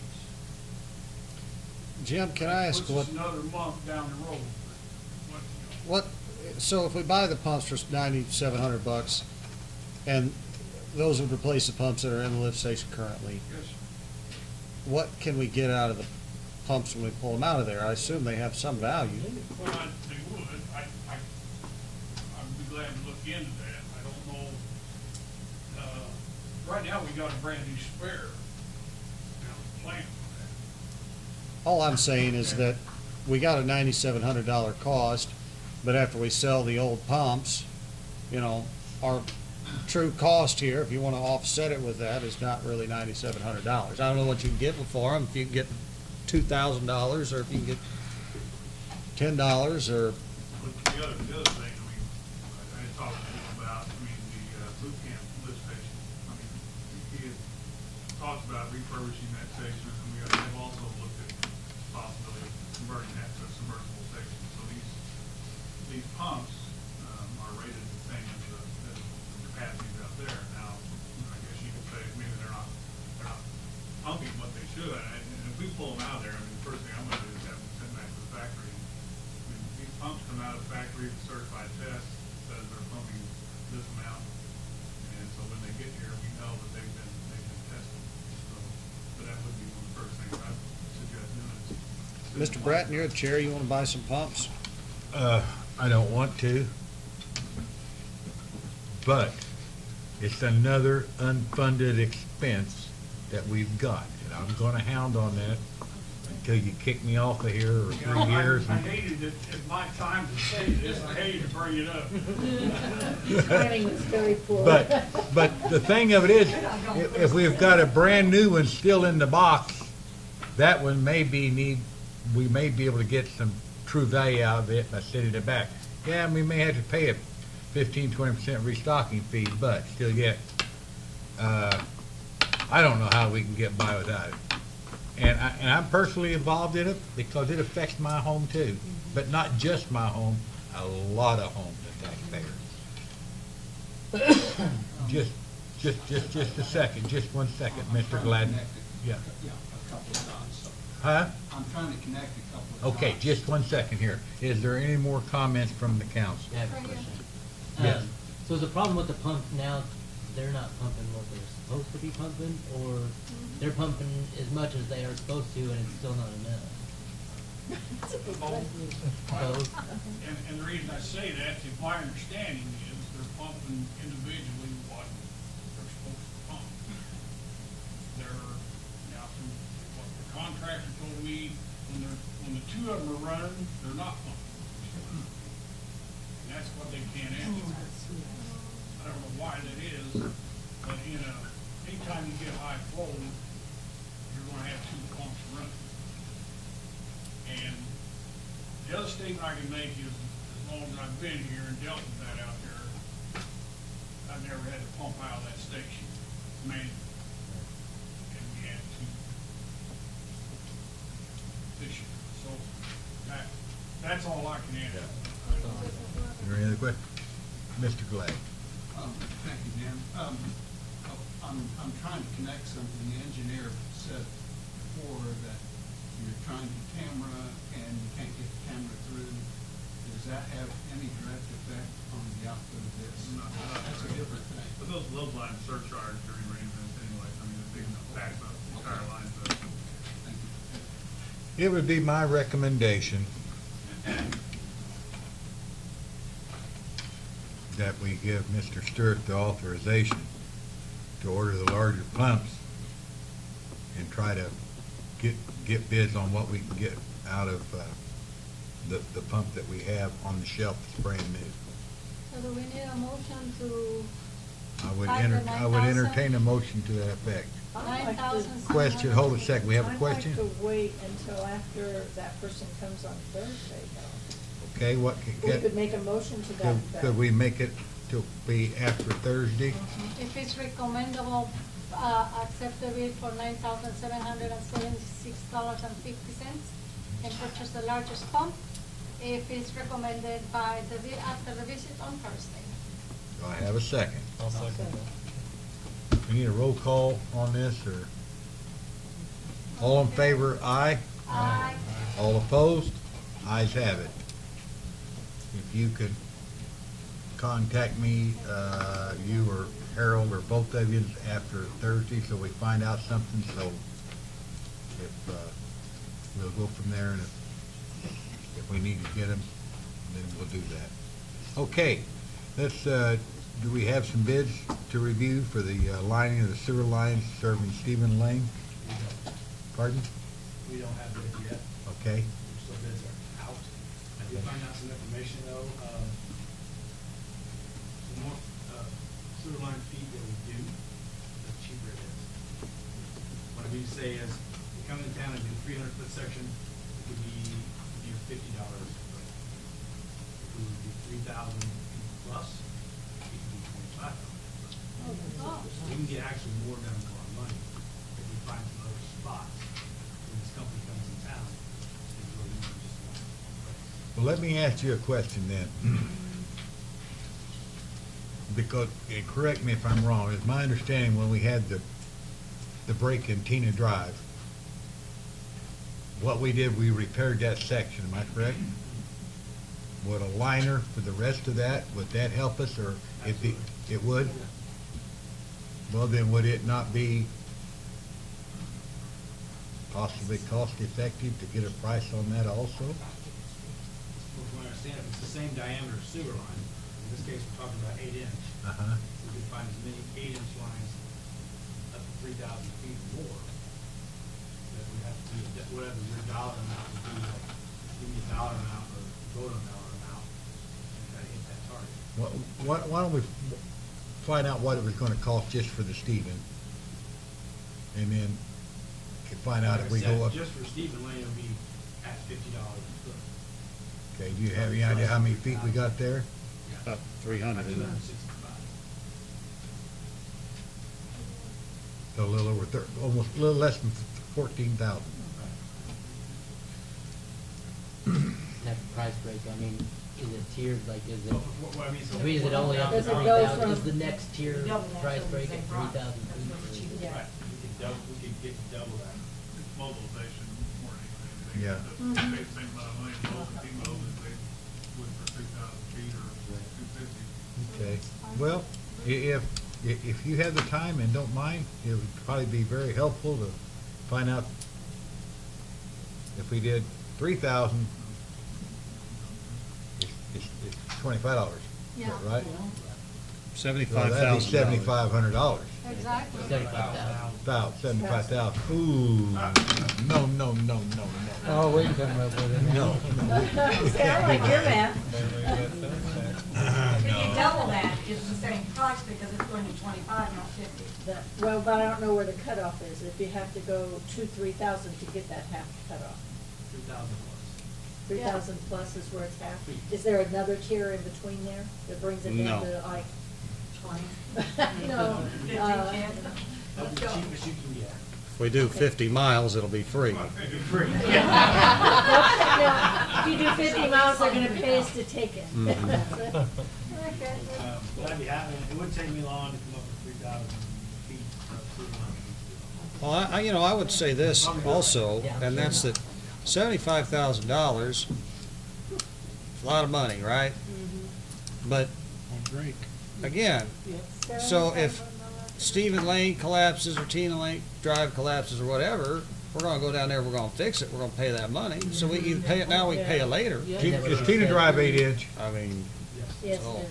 Is that what you said, Tina Drive, was 70,000? Oh, yeah, it cost us Yeah. close to $70,000. That job is 20 feet for about 30,000. So- It's in the street, and you have to excavate all the dirt, mud, and sand out, and it's gotta be rock put back in. Yeah, I know. Half the job is just rock. Yeah, I know. You guys worked your tail off on it They down there. lived down there for a while. Yeah, they did. might be something we could put a grant writer on. I got a few. That I would vote for 100%. Okay, Yeah, well, Could you I'll get kind of those compile that list and then get a hold of me? Get some harder numbers. Okay, that'd be great. New business. Consideration of request for 2 30-minute parking spaces by Mugley Brewer. And I think that, the lady was here last week, last meeting. I'm the co-owner of my. Oh, okay. So, I guess, Danny, don't we already have a bunch of, what's the parking around the courthouse? Isn't it 30 minutes? Can we Two make that 30 sides. minutes when we Two redo the sides. sidewalk? Two sides are 30 minutes. Two sides, we're on the opposite side, we're on the. you're on the south There's side, right? two The south 15 side and the minute- west side, east side is the judge's parking area. Yeah, okay. Well, we were also wanting to ask if we could get a one-way through there. That's something that's gonna, we might be able to, We if could the, get more parking. yeah, if the council votes for this and approves it, they're probably gonna, it's gonna, and we're already, it's 8 o'clock, we've already been here for 2 hours. But that's gonna take some time, we probably wanna put that on the next agenda or whatever. For what, the About For a one-way? one-way, yeah. I think that's a state route, Yeah. behind the courthouse. Yeah, but behind the courthouse, I mean, it's only one road, and the sheriff could go out either way to get out where they need to go. It's only the one road that would be one way. If I may be wrong on this, when you come up behind the old Ford garage and make a left to go for the courthouse, that is a state route from there all the way down 11th Street here to the stop sign by the cemetery and on out of town, that's state. We have nothing to do with Yeah. that street, making that street. If that's one the way. case, then, I you think know, they tried we that can before. yeah, we can check on that, but anyway, what's the pleasure for 2 30-minute parking spaces? I would like to make a motion to put 2 30 minutes parking spaces in front of this business. Mogilly Brew. Have you, You checked right. with the other businesses up to this? We have two of them in front of Kamari's, don't we? Those are 15. They're 15. 15. Yeah, are you gonna make the whole street 30-minute parking? Well, there's 1, 2, 3, 4, there's 5 open. Okay, let's draw it back in, Yeah, Danny, I there just- are 5 up there. Hold a second. John? I mean, there's already 30-minute parking on both sides of the courthouse, and there's 2 15-minute parking in front of Kamar. So there's only, what, 4 spaces? I think it's 5. 5.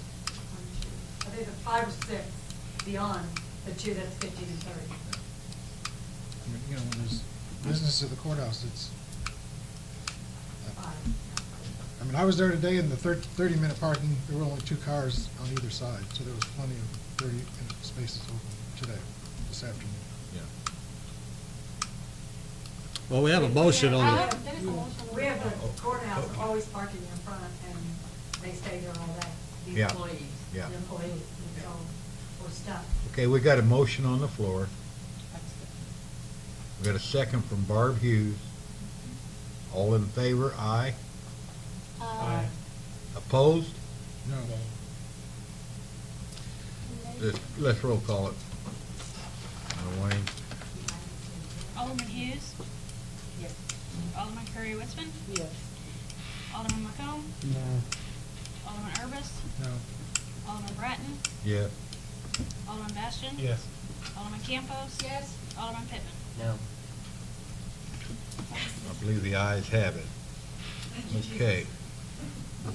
And if that turns out to be a straight route, it's a done deal that you can't have it, period, so. Okay, that's under new business. The next thing we have is consideration for request for speed bumps on North 7th Street. Because of the 61-year-old. Yeah, I understand that. Can we use motor fuel money on a road and put speed bumps in? Huh? I would have to check. What was your question? My first comment is no. I mean, We run into that one time before, Harold, and it was no. yeah, I What would, was your question, though? My question was, can we use motor fuel money on a street, let me finish, and put speed bumps in it? And I always thought it was, the answer to that was no. Our engineer says he thinks it's no, but he's going to check into it if I understand. We have a resident willing to pay for it herself. That's not the issue. The thing of it is, we can't spend any motor fuel money on that road, period, for maintenance or anything else. It's my understanding. So let us find out If we put speed. if we put the speed bumps in. Well, and I would say that I understand Oh, I that do we've had too. you know, Yeah. the residents there say that we've got a speeding issue. Yeah, we do. I believe the police can verify Right. that now. But I still would not be in favor of placing speed bumps on the road. I think it's Even a, knowing that there was 2 doing 80 on that road? I think it's a really bad idea. There was a more. They were clocked at 80? Motorcycles. I do believe they were. Why weren't they arrested? They Were they arrested? They were. All right, Goodness all knows. right. So over the past 4 or 5 months, we've worked radar details on 7th Street repeatedly. I've had working for a while. We've had a few incidents where we had 2 motorcycles racing. We arrested both of them and tried to avoid it. One night we had a DUI who was speeding. We arrested him for drugs and that. We've written a couple speeding tickets. But, however, for the most part, we've done radar details. When I look at them, the speeds are 2 to 3 miles under the speed limit or 2 to 3 miles over the speed limit. This is just the factual radar readings from the cars. As soon as I get my video together, you will understand how fast Well, Okay. I mean, dangerous it is. all I can do is what we have from the radars and from my guys logging in the radars. And they logged them with all different times of days, different days of the week. The arrests have been different times of days, different days of the week. And if you took this and you transposed it to any other road in Murfreesboro, we would probably find the same thing. We have people who speed on every road in Murfreesboro. But did I see in the loggings consistent speeding repeatedly? No. Okay, thank you, Chief Roberts. And Harold, could you check on that for us? I would also say that I think something that might be just as effective or even more so, the chief and I have been talking about one of these signs with the speed limit posted with a radar that displays how fast people are going as they approach it. And Yeah. one of the things we can do with those is you can set them to a sort of, I want to call it silent mode, to where it will log the data of every vehicle going by and the speed, but not necessarily display it. And then we can also turn the display on, and I think the chief is efforting to find money in his budget fairly quickly so we could implement something like that. And it will allow me to do more traffic studies and information that are appropriate. Can that be moved Yeah. around But It can be, yeah. That is a tool we presently don't have that I'm looking at trying to find. Right. Okay, Another course of concern is the amount of traffic. Could we do a traffic study? Some of the things I looked at have very good data logging software that I can pull a lot of data analytics from. But I'm looking at the costing of them and figuring out if I can pull them out of the budget, because they are quite pricey. I mean, they'd be a benefit to the citizens, but right now I'm bidding it out, trying to find Okay. prices. Okay, Mayor and I Chief. have talked a lot about that. Yeah, I just, you know, Okay, the let- motorcycle was the okay, icing yeah. on the cake the other day. Next thing on the agenda is approval of offer by the owner of 301 Rogers Street to demolish residence and pay costs or to waive attorney fees and associated costs. I let somebody else put that on. I don't know anything about it. I assume this is maybe an Eric issue. He is ill, as I understand it, and Ms. Ripley? Attorney Blake has not let him Mr. Heller, do you have any information on this item? All I know is that we have a pending case to demolish that, and it's my understanding that whoever owns that lives in California now, but they have contacted Eric and they have offered that they would tear that thing down, the building down, I don't know that somewhere. Where's Rogers Street? Off of William Street. Roger. They would tear that down, they would agree to tear that down within 120 days and pay for it. So I guess this is family property, they don't want to lose it. So I would say, it's their duty to do that. I don't see any reason why we wouldn't want to let somebody else, Yeah, tear it down. It'd be nice if we had done it before we spent $1,200 on suing them to get their attention. But they're asking that those things be waived. How much property is there? Is it just one lot or what? You know, I don't know. Okay, I didn't know. It's Okay. just one address. It's one building. Public comment? Seeing none, we'll come out of public work. Do you want to take action on that item, Mr. Brett? I mean, I don't see why we wouldn't want to, you know, accept the offer if they're gonna demolish a residence and pay the cost. I don't think we can have it tore down and hauled off for $1,200, so is there, I'll back up, is there a motion? One thing before you go to the motion, one thing we would not want to do is we would not want to dismiss that lawsuit. That wouldn't, I mean, they're, $1,200 to get in that position. You know, some people say they're gonna do something in 120 days, they never do it ever. So- Yeah. I'm but kinda is their thinking- offer, I mean, pardon? is their offer, part of their offer to asking us to dismiss the lawsuit? Yeah. that's No, what- I don't know that they've asked that that be done. Okay. What I'm saying to us is that whatever we do there, if you decide, I mean, I don't have a dog in that fight, All right. but let's don't dismiss the lawsuit, let's leave an opinion in case they don't do it. I think we need to talk to Eric too before we take, I mean, I just got a sketch of notes here. I don't have any details. Okay. All right, well, we'll hold that. What's council's pleasure? Wait till we talk to Eric, find out? yeah. Okay. Get back on That her. being done, public comment, there wasn't any, there is now. I just have a question. I don't know if this has to do with this part of it. I have some concerns about the gambling establishments that are in the town. That would not be under public works. Okay, so under personal meeting? I mean, you could certainly lodge that under public comment if you wanted to, just because it's not a public work. Okay, go ahead. Go right ahead. Oh, I'm supposed to? Yeah, if you would state your name. My name's Mary Frazier. I live Okay. in Murfreesboro. I have talked to several people that are in the community. I actually started a Gamblers Anonymous group at the First Methodist Church. And I was just wondering, I talked to the different, like the Night and Rosie's Place and all these other, a couple other ones that are here. And the question was, here, I don't know if it's part of policy or something, most people can like sign out to where they cannot be able to go into these establishments because of their addiction.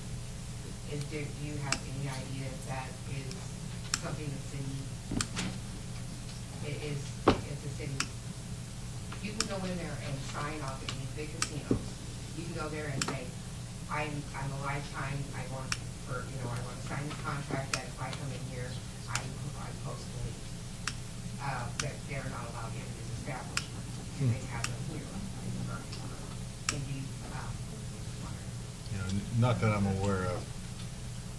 I don't know that there's anything in our ordinance, you know, that really speaks to that. Sounds like in what you're talking about is that, self-exclusion from them, being able to be self-excluded, because I can walk But- into Rosie's as I mean, some of the people that are involved with this Gamblers Anonymous, this is the only Gamblers Anonymous group that's within 100 miles of this town.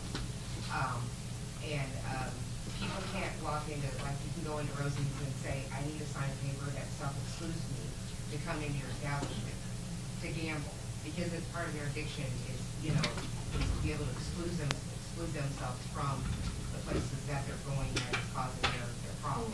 That would be up to the establishment. The establishment. That- To me, it would be up to them. We can't govern who goes in to gamble. If the establishment, they want to sign something with established, the big establishment said, well, you sign this, you can't come in. Right. Ed, would it be possible for us in the course of, because essentially the way this always goes, they come to the city, they need a Class A liquor license before they can, as a part of their application being approved at the state level. So, I mean, what you're getting at, if the city elected to want to get involved in this type of thing, would be perhaps ordinance would state that in order to, for a place that was wanting to open up like a Rosie's or whatever, if we were going to grant them that license, they would have to maintain some kind of other record similar to this. I don't know if that's beyond our purview or not. Well, not like, Yeah. like, the Cape Girardeau, you can go in there or East St. Louis, or like they have the Casino Queen and all them. Sure. That you can walk in and self-exclude yourself. Right. And stuff, so I didn't know why it couldn't be something that could be here, because there's a lot of people that they can't pay their rent because their addiction. Their kids are going hungry because their addiction, and they need to be able to walk into a, say, I am done, sign a paper, knowing that they excluded themselves, and they can't go back. They can't go back, which I think is gonna help, but in turn, I don't know if you guys get revenue off these gambling centers. We do, it's 5%. 5%. I know, I talked to a gentleman that runs they come in and do the machines, and, I mean, thousands and thousands and thousands. I mean, out of one establishment, he told me he took out $15,000 in 1 week out of the machines at one establishment. I mean, surely, why don't you, that would help the community too, get more money, boost their revenue up. I mean, Sure. they charge them more. I mean, I don't know, sorry. I have a big problem because there's so many families that are not paying their rent. This is an addiction, this is a problem. And just like alcohol or drugs, it's an addiction, it's a problem. And people need to be able to know that they can get excluded from these places. Why don't you and I set up a meeting sometime and we could maybe discuss this Okay. at that level and see if there's a way we could maybe partner together to help further your cause. Okay, thank you. Any other public comment? If not, we will go out of public works now. Thank you, Mayor. Thank you, Mr. Bratton. That takes us to public safety, and in the absence of Mr. Brown, I'll handle these items. We have no old business. Under new business, we have a very patient and long-suffering Stephen Bost, who's been with us since the start of the meeting, and I believe he has a presentation in consideration of a drone ordinance. Yes, thank you, Mr. Mayor. I need 2 minutes to set this up really quick. I have my battery going dead. That's okay. That was not purpose. Hey. That was not intentional. How much did Blip pay you to do that? You're not the only one that's tried to do this. You guys are a lot more congenial than the county board, I'll tell you that, though. You guys actually laugh and have a little fun. Yeah. Oh, you've got to. That's what I tell them. Don't listen. No.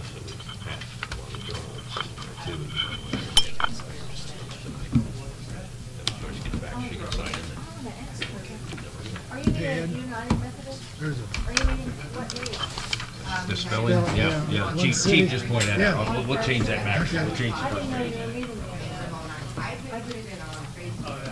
Well, I'm not a Facebook person, but I belong there, and I just had to read it. Well, I had to read the very first page. Yeah, in the sneakers room, yeah.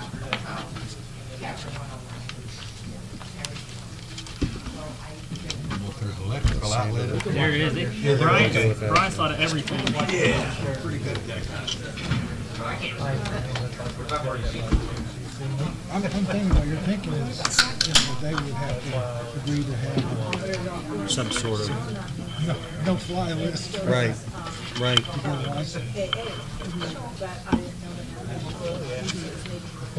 That very well may be already a part of state law.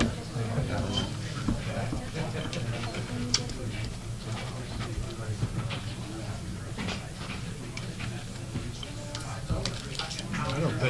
I don't think my flip phone would take care of any of that. It's like my speaker. Yeah, no.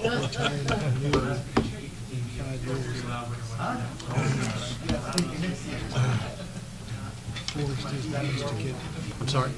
You're good. Yeah. Hey, real quick, I'm going to try, normally this is a half-hour presentation. I'm going to knock it down to about 12 and a half to 15 and a half minutes. Basically, where I'm coming from is I'm the attorney for Southern Illinois Airport. And what we have, I want to kind of give a little bit of background as far as what drones are, what UASs are, because I think you need to understand not only how we got here, as far as the law is concerned with the FAA, to understand where we're at, but then also understand what the future's going to look like, and it's crazy. And I'm not exaggerating a lot here.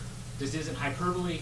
When we're talking about UASs and drones, I think you're going to look back the last 100+ years, and the big eras of the last 100 years or so is manned flight, space, the space age, television, the internet, and then it's going to be drones, because it's going to change everything.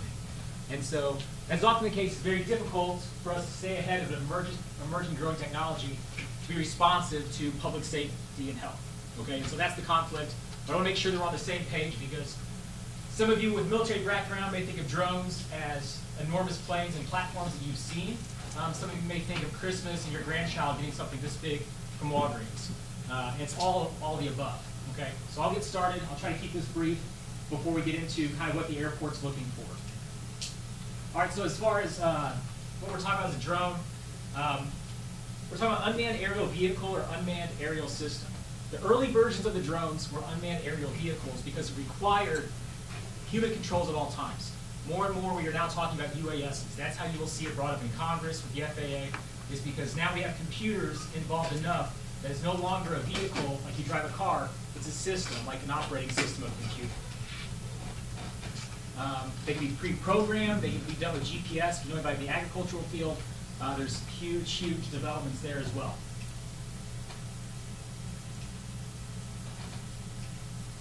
All right, side applications.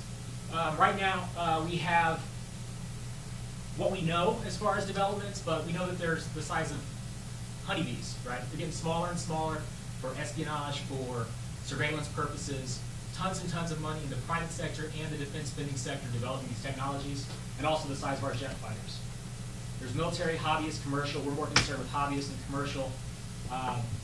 But the applications are endless, and they continue to grow. Search and rescue, surveillance, weather, firefighting, agriculture, forest management, pipeline inspection, tower inspection, bridge inspection, delivery. Here's what we think of, I think, with UAVs historically. That's a Predator drone, and then a Global Hawk. This is a helicopter-based drone called Fire Scout, and then already now we have drones that the Marines use called a Switchblade drone that can be carried by one Marine, go up, send back real-time intelligence. Very, very useful tools. This is the drone you're probably familiar with, though. Is the DJ Phantom drone is basically the Nike of drones. It's super popular. It's what all the kids want, getting cheaper and more advanced all the time. But anywhere from $15 for the kiddie stuff to $800. In many cases, they're falling fast as ramped up production occurs in China. Already we're seeing Virginia Tech last year got clearance to deliver burritos to Virginia Tech students. So we're already seeing some delivery applications. It's more of a novelty right now. But UPS just unveiled their next model, which is going to be basically focused on serving rural communities. So one UPS truck, top slides open, the truck goes here to deliver, the drone goes over here, and meet back up, back to the interstate or wherever to save tons of fuel for UPS. But this is really what's driving the debate. This is Bezos from Amazon, and that's really the next thing, and that's really what's driving the FAA's attention, frankly, at this point, because they definitely want to put UPS out of business. I mean, they want to put the air carriers out of business if they can. If they control their own shipping, Amazon's already got into the airplane game. If they can get a whole handle on this, they can cut up that middleman and save a lot of money. There was just a story today. Amazon is patenting these beehives that are going to be in certain places where drones can come, recharge, get goods in the next 20 years, and then deliver them from there. So it's happening very fast. All right, so some numbers real quick. It was estimated that 500,000 UAS sold in USA for hobby and businesses in 2014. 1 million were sold in 2015.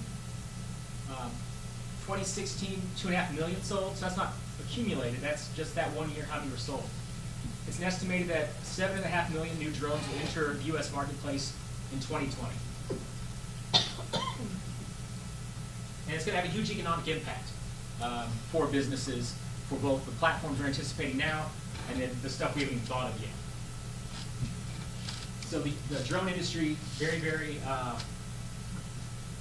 interested in seeing this continue more or less unchecked.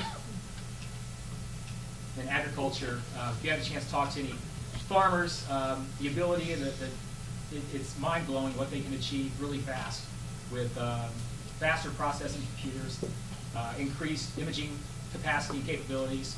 That's really going to have a great impact not only on productivity but also impacting the environment with localized applications of pesticides. Instead of spraying all the field, you can find through data where you need to specifically apply it. So, big stuff.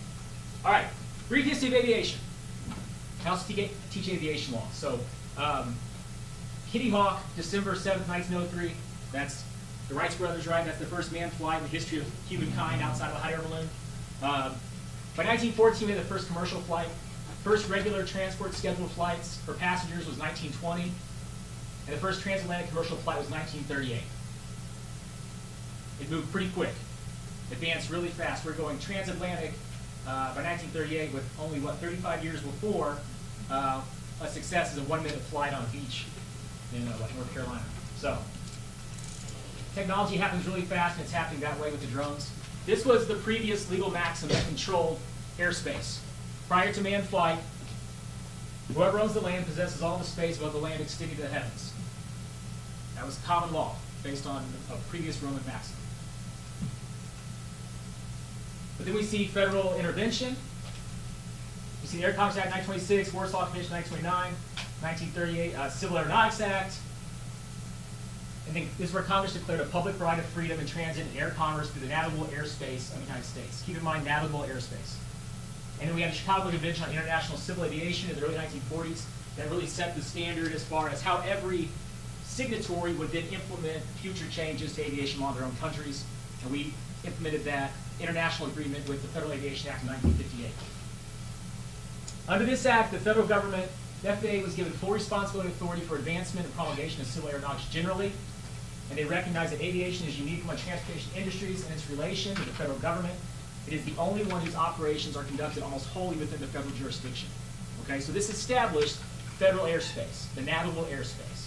So then the question became very quickly, where does the navigable airspace begin, and what's my airspace as a property owner, okay? And that gave us U.S. v. Cosby in 1946. Guy was a chicken farmer. They built up an air base, which was a fairly new technology at the time, and planes were flying 83 feet over his house. It was causing all his chickens to run into the building and kill themselves. And so he kept restocking his chickens, the planes kept flying low, the chickens kept smashing their skulls. All right, so then the question is, at what level of use does it constitute a taking, right? That someone is so impacting your enjoyment of your property that it constitutes a taking. And so what came back was anything above the deemed minimum safe altitude to be in the public domain. Now the court didn't want to name an exact height, but the ruling out of this was 83 feet. That was where their tower was, that's how close they were. I mean, the facts were different, it'd be 50, but it was 83.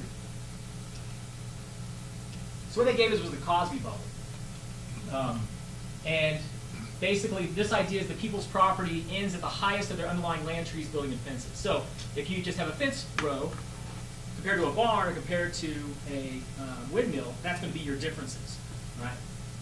So that's very, what we call, I think, vague, right? Mm-hmm. And so historically, it's basically, we've had this gray area between roughly the tops of your buildings and 400 feet for helicopters, 500 feet for airplanes. Because no one else has used that space, right? There's never been a way to use it because we don't let planes fly that low for public safety reasons. So that's what navigable airspace has kind of been, generally speaking. So 500 feet for planes, 400 feet for helicopters. And so this is where we find ourselves with drone technology. FAA came out early and said, hey, in our minds, from the tops of your shoelaces all the way to the heavens, that's ours. That creates some problems. One, I think that's a very, very liberal reading of the congressional intent and their jurisdiction. But they pointed to the definition of aircraft under the statute, which is any contrivance invented, used, or designated to navigate or fly in the air, or a device that is used or intended to be used for flight in the air. So that would also include paper airplanes, bullets, balloons, baseballs, and footballs, right?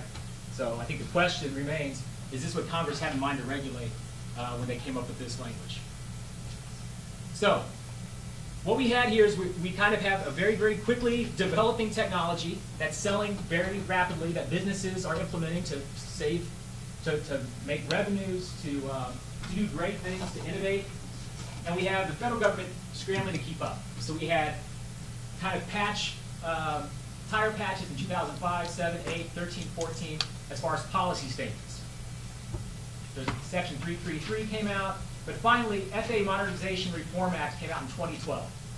And it tasked the FAA with the safe integration of UAVs into national airspace no sooner, or no later than September 2015. So September 2015 comes around, and this being the federal government, nothing happens. August 2016. Just under the gun in August, just under a year later, maybe they misread it. It was August 29, 2016, they finally issued the implementing guidance for drones that everyone had been waiting for. They issued small UAS Rule 107. We'll talk about that really quick. This applies to non-commercial, excuse me, this applies to commercial use, 55 pounds or less, must be registered with the FAA, requires all these different things. Includes not over any person not directly participating. You can only do it in daylight. Now you can ask for exceptions to these things, but generally speaking, these are the ground rules when you sign up. 100 mile per hour max, you got to stay under 400 feet altitude, and some of these are waivable. You also have to be a certified pilot. SIU has started to offer this course. FAA Testing Center. So all these regulations for commercial use or drones over a certain size. Give it 16 years of age older. Now, hobbyists, it's totally different. You have to abide by some special rules for model aircraft. The model aircraft community is very robust. All those guys in your family that or gals that spend way too much time building exact scale model planes and go and fly them, they're very serious about what they do. They're very organized. They've got decades worth of rules that they've put together over time and best practices. And that's what they're asking you to lean on for hobbyists, which means that you're just doing it for fun and not for money. You're considered a hobbyist. All right, so these are the rules. Here's my point. All these rules are in place. Guess how many FAA enforcement officers we have south of I-80? 0. We have one. We have one office in Springfield. So the other problem is we have, depending on the year, depending on how they crunch the numbers, the 4th or 5th busiest airport in Jackson County in the state of Illinois. Okay? Because of our constant flights by our students, we are always in the top 5. So the problem is we've got an enforcement problem. And right now, the initial state position of the FAA was we want to see everything. And now people have gotten Congress's attention, and they're trying to dial that back. Right now, we have very much a gray area because it's the wild, wild west. We haven't had anything settled. To give you a good example of how it's kind of been misapplied already, that 2012 Act specifically said that for hobbyists, the FAA shall not force them to register. Okay? So that was in the statute. And what do you think the FAA did? Forced them to They register. forced them to register. So then they had all the way go to the federal court. The federal court said, hey guys, this is an easy one. It's very clear in the statute. This isn't allowed. So everyone's trying to find their way through this. Our concern at the airport is public safety. This is not going to be the last time you're asked to deal with this because it's a moving target. Futurists tell us that if you like beautiful, object-free skylines, take some pictures. Because in the next 5 to 10 years, you're going to see those fill up with drones, not only delivering, but collecting data and information to then sell. So it's going to change things. But we have to be aware because I think the position of the airport is we're on the front line of public safety. This is what we're here for, is to protect the public and make it safe. But at the same time, not overstepping our bounds with the FAA and not hampering innovation that's going to do us a lot of good potentially. So that's kind of where we find ourselves. So what we're proposing is an ordinance that encompasses the 5-mile radius of the airport. And you see that in the whereas language in the ordinance. Just here's the deal. It's the 5-mile radius. Right now we're coming up on what I'm afraid would be a perfect storm, is that we have numerous requests to the airport to come in. People want to fly in and they want to circle. That's what they're going to do. They want to be up in the air to see the solar eclipse in August. There are going to be people with the same reasoning with their drones, taking them out fly for the first or second time to see what's going on. That is a recipe for disaster, I think. There's been a lot of close calls nationally as far as drone strikes. Some people are dismissive. We say, hey, we suck birds into intakes all the time, but birds aren't made of carbon fiber, right? That's a very big difference. So that's where we find ourselves. It's more of a, we want to make sure that we're doing everything we can for public safety until we get better guidance from the feds. Right now there's a Senate bill that's gotten great bipartisan support that's advocating that local governments be given up to 200 feet to regulate their own personal airspace. You're seeing Feinstein, you're seeing communities like San Francisco, communities in the South, like everyone's on board. Interesting, like people that usually don't get along together and think the same way are come together and say, hey, we want to have this local control. So that's my presentation. Let me show you one quick video that might kind of bring this home. Because there's a lot more things that are going to have to be talked about with our government.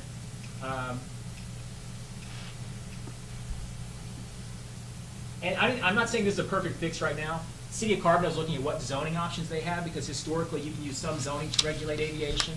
I know that they're working on that as well. Hopefully our goal is to have a uniform policy, ordinances throughout the 5-mile radius, so law enforcement are all on the same page. Because it doesn't do us any good if law enforcement doesn't know if it's different, and they just want to know that they have the same response wherever they go. All right, so take a look at this.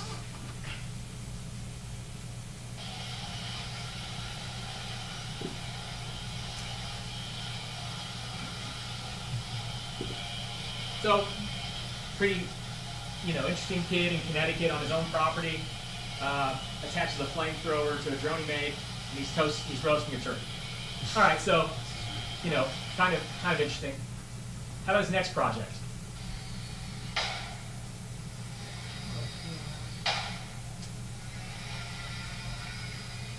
Deer hunting, huh?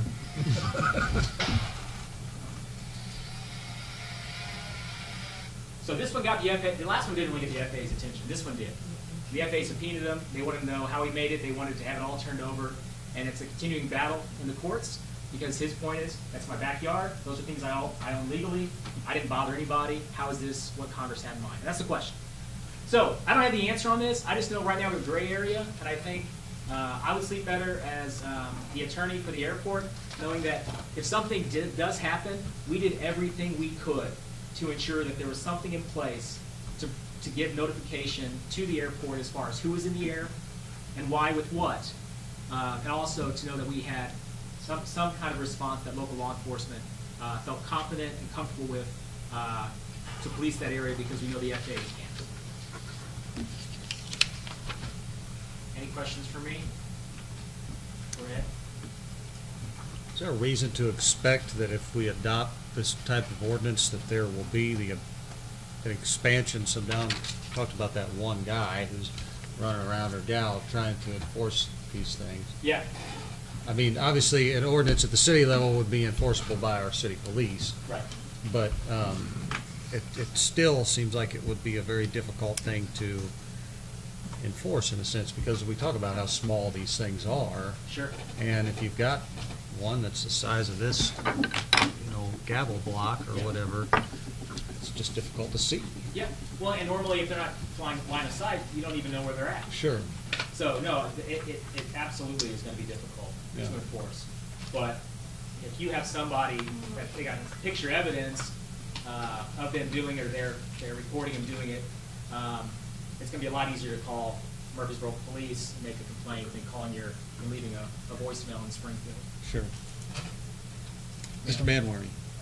I'd also like to point out in reading through this ordinance that we do have an airport inside the city limits at St. Joseph, which is also affected by the 5-mile radius, and would probably need notification as well. Good point. Mr. Urbis, did you have something? I was going to ask why the 5 miles? What's the? That's what the FAA has established for this. I believe they establish radiuses based on how busy they are, and that's the 5-mile radius that they have. If you go, like for instance, if you lay all of the Washington D.C. area airports, like technically you're gonna have a hard time flying anywhere because it overlaps in so many places. So really, in a lot of ways, that notification requirements, we're piggybacking off of what's required by the FAA. But that way, it's similar, or it's the same. At least they can call somebody here locally with the same thing, because I think most law enforcement, they're going to respond, and you say, hey, look, I just read on the FAA, this is what they're supposed to do, and they're not doing it. I don't think most law enforcement is going to be able to. They're going to say, okay, well, call the FAA. But if we have something that mirrors it here locally, that reflects the spirit of it, and then with a little more options for enforcement. And I think also the way it's structured, I don't think it encourages notification. It's just, we're just asking to be told, where are you, so we can put it into our planning for our flights. Right. Yeah. Where this ordinance fell with the FAA registration, because my husband has Yeah. been a drone owner for Yeah. 3 years. And I know that he had to register himself and pay, I think it was $5. It was $5, yeah. For $5, and then he have his letters that he have to put on his drones. Right. Yeah, but, and we're aware of the 6 mile radius, so how these FAA regulations are not, I would say, showering us in, Right. in the different towns, you know, covering us. Yeah. It's not a, Well, the registration doesn't exist anymore. Really? Yeah, that's what's got thrown out, because the statute said you can't make hobbyists register, and then they made hobbyists register, and the federal court threw it out. But as far as everything else is concerned, you're still required to notify the tower and the airport. It's just, we have no enforcement mechanism if someone's not doing that to address any real public safety concerns or threats. if you are within the 5 mile Correct. radius, that's when you notify. Correct. Otherwise, you Otherwise, are no. okay. Okay, But I don't know if that's necessarily the case for your ordinance. yeah. Our ordinance It is reads written. right. Most of the city of Murfreesboro isn't the cemetery and some out in that area beyond the 5 mile radius, but most of Murfreesboro is within the airport's 5 mile radius. We wrote the ordinance to cover all of Murfreesboro because we don't want chief to have to try to figure out whether this particular backyard is 5.1 miles or 4.9 miles. So we just made the city limits be the area of our enforcement. So you cannot fly your drone anymore in town? No, you have to register with the airport that you are flying. This is not a draconian ordinance, and it's not an ordinance that's probably gonna last very long. You guys don't know this, but I've been attending meetings with Steve and a lot of other people over at the airport, which I never charged for because I wasn't asked to do that, but I felt it needed to be done. And Steve and Carbondale City Attorney, DeSoto City Attorney, Jackson County attorneys, state's attorney, and I have all worked on these ordinances. We're trying to get an identical ordinance in the entire 5 mile radius. This is a baseline ordinance. It's going to take us a while to figure out exactly how it's going to operate. It's going to take the chief a while to figure out what his duties are with it, his people's duties are with it. And probably about the time we figure out what we're doing with this document here, we'll be coming back to you with another document saying, okay, now we got, this is going to be a growing regulatory situation. For us, our purpose and what makes us different than some people is we are right here within the airport, 5 mile radius, and they need us to give them enforcement help. They don't have enforcement, which we do. The county does, other towns do, they don't. So that's what it's about. Okay, so as a licensed 107 pilot, if I've got a waiver to operate in the Class D airspace here within Southern Illinois Airport's airspace, what additional steps would need to be taken in engaging local law enforcement prior to operations? It would be my reading of the current ordinance is that it mirrors. Okay. I believe that if you're following the 107, you're doing this. You're already doing everything that you're supposed to as far as following your flight plan with the airport. Okay. So in that case, it would just be verifying if local law enforcement was to approach and say, here are the steps that I followed through. Yep. Here's verification. You got okay. So it's no additional limitations to operations or other things like that. No, It just that's says- not what we want. Gotcha. Absolutely not. Right. We just want to know where you are so we can plan for it. We got so many young pilots. And this is commercial and hobbyist, correct? Well, so yes and no. I think the way that commercial is leaning is there's less and less required. No, if it's in the 5 mile radius, they're going to have to notify regardless. Now So the- if, let's just use Yeah. UPS as an example. Yeah. So if they did decide that they were going to do that before they delivered anything within the city limits, basically. Right. They would have to notify the, airport of their presence. what's the, do you have a copy of that? Yeah, I do. I've actually made notes on the back, but, I believe there may be some distinction. and I we're may only have read talking that in about- there. I can't remember when I read it if there was. Anything over 250. You guys go to work. Okay, yeah, all right. Yeah, there is. I remember them saying that. I remember reading Which that. it's not very big. I don't know. No, it's- Yeah. Yeah. So about a half. And this is why we don't want to regulate Christmas, you know, So, Walgreens drones. as far as the police enforcing, they're not, are they just gonna have to stop everybody and ask, which steps did you go through? Because they're not gonna know who contacted Yeah, the how do tower you and who enforce didn't. it? How do they know that? That's gonna be how we work it out. Theoretically, yes, but you gotta remember, FAA, they have their rules, but they only have one enforcement person in Springfield. We're gonna have the same rule if you pass this ordinance. We only have our small police force. I'll be on an aviation unit next month. I figured. We'll take your certified personal check for that too. The point being is that most of the enforcement as this thing gets started is gonna be in response to citizens complaining, because now they know that there is an ordinance, and so now they know they've got somebody they can complain to, and that's where it starts. Well, and I think it's an important thing too, because if they feel like they have someone to talk to locally, they're less inclined to blow it out of the sky. Because the problem with shooting a drone out of the sky, by the FAA's definition, that's an aircraft, and you get 20 years in prison. Yeah. So we want to discourage people, taking the law in their own hands always. This is a way to do that if they feel there's a way to communicate. So are we being advised by our city attorney to adopt this ordinance tonight? Tonight or the next couple of meetings, we'd like the group that's been working on this would like to have this in place in the whole 5-mile area before we get to our.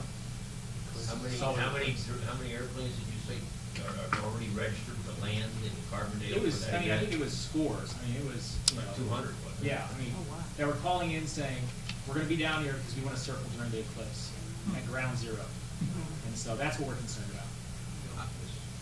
In looking through it, I do have some mechanics questions that I'd like to talk to the airport police about, run by Ed. There's a lot of questions I see just reading through it, 'cause I only got it yesterday. So you would If suggest you that guys could hold off to the next council, I would appreciate it, because there's some mechanics and enforcement, and the complaints are gonna come to us, and I see about 7 or 8 off the top of my head that I need to get some clarification on, and put some mechanics in place. That's why Steve's here today instead of next month, so we can Yeah. get this thing in the hopper, and it doesn't have to be done tonight, we would like to have it done. It's gonna be done. All right, well, I would suggest that we then hold this item until the next agenda and consider it further at that time. Mr. Boss, thank you so much for your presentation. Thank you, Mr. Chairman. Thank you. 97 more. You keep getting farther and farther back. You won't be this late, thanks for pizza. Yeah. Thank goodness for the grandkids and the great-grandkids, so they can come by and show Grandpa. I'll make a motion to adjourn. Well, Okay. We ain't got nothing left. all right, so that takes us to personnel.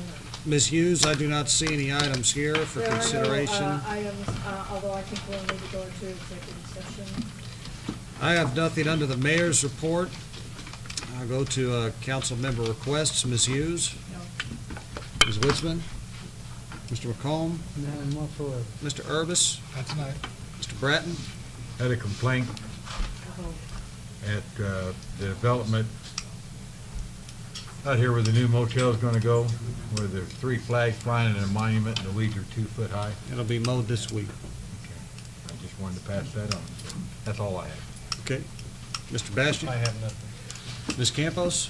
Happy 4th of July, Independence Day to everybody. I know that we're still in Independence Day. Mr. Pittman? All right, department head request, Attorney Heller. I have a couple items quickly. The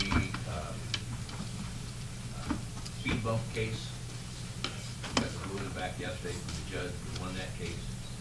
City won, Ed and Richard lost. We got about $4,000 time in that case that we didn't bill. You can't lose a case like that. Yeah. But you can't do it efficiently. We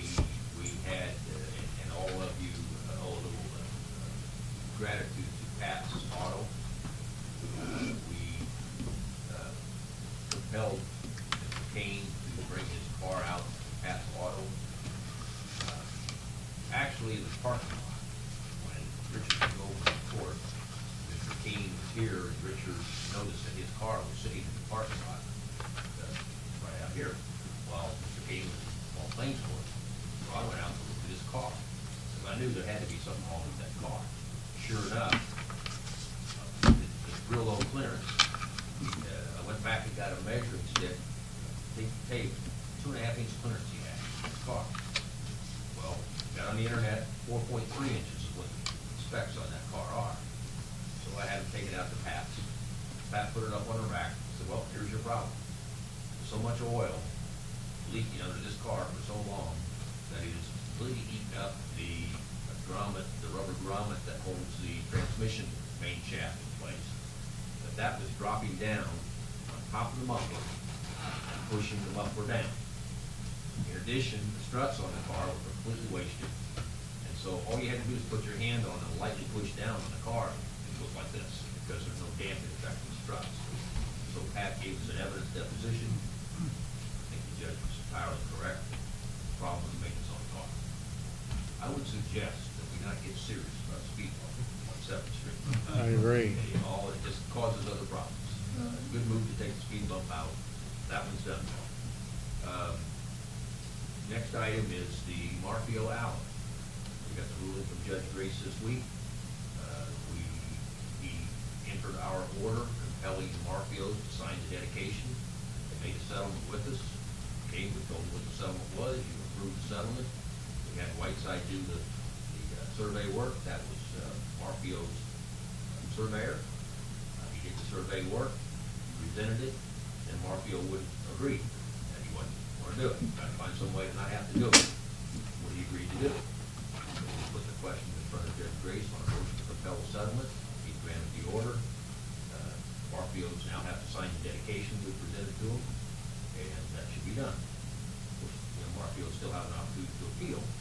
I don't know what their thought process there's going to be, but in that case, so we have the alley. Unless we appeal, they have to dedicate the alley, and we can go on this. We can do it before the trial came out. Does this allow us to remove the stakes that are there?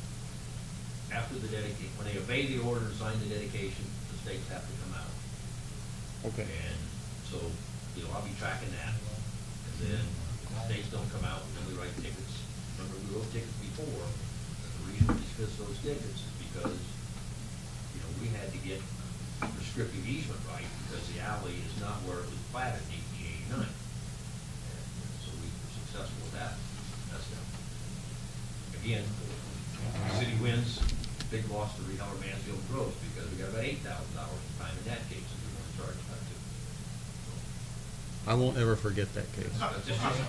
Just warning you, that might be the end of the previous for the year. Yes, they do. Thank you. Thank you. Mr. Sheffer? Chief Swafford? Chief Roberts? Mr. Manwaring? Tim Lee? Scott Evans? Jim Stewart? All right. We need to have an executive session. Ms. Ripley? Nothing today. It messes me up when you say it. Make a motion to go in executive session. Second. All in favor? Turn the lights back. Hey, Jim, can you throw the other light set on? The other light set. Thank you. Hey, Donnie. I've just been out of town. Well, That'd be different. well, excuses, excuses. Backyard, 22.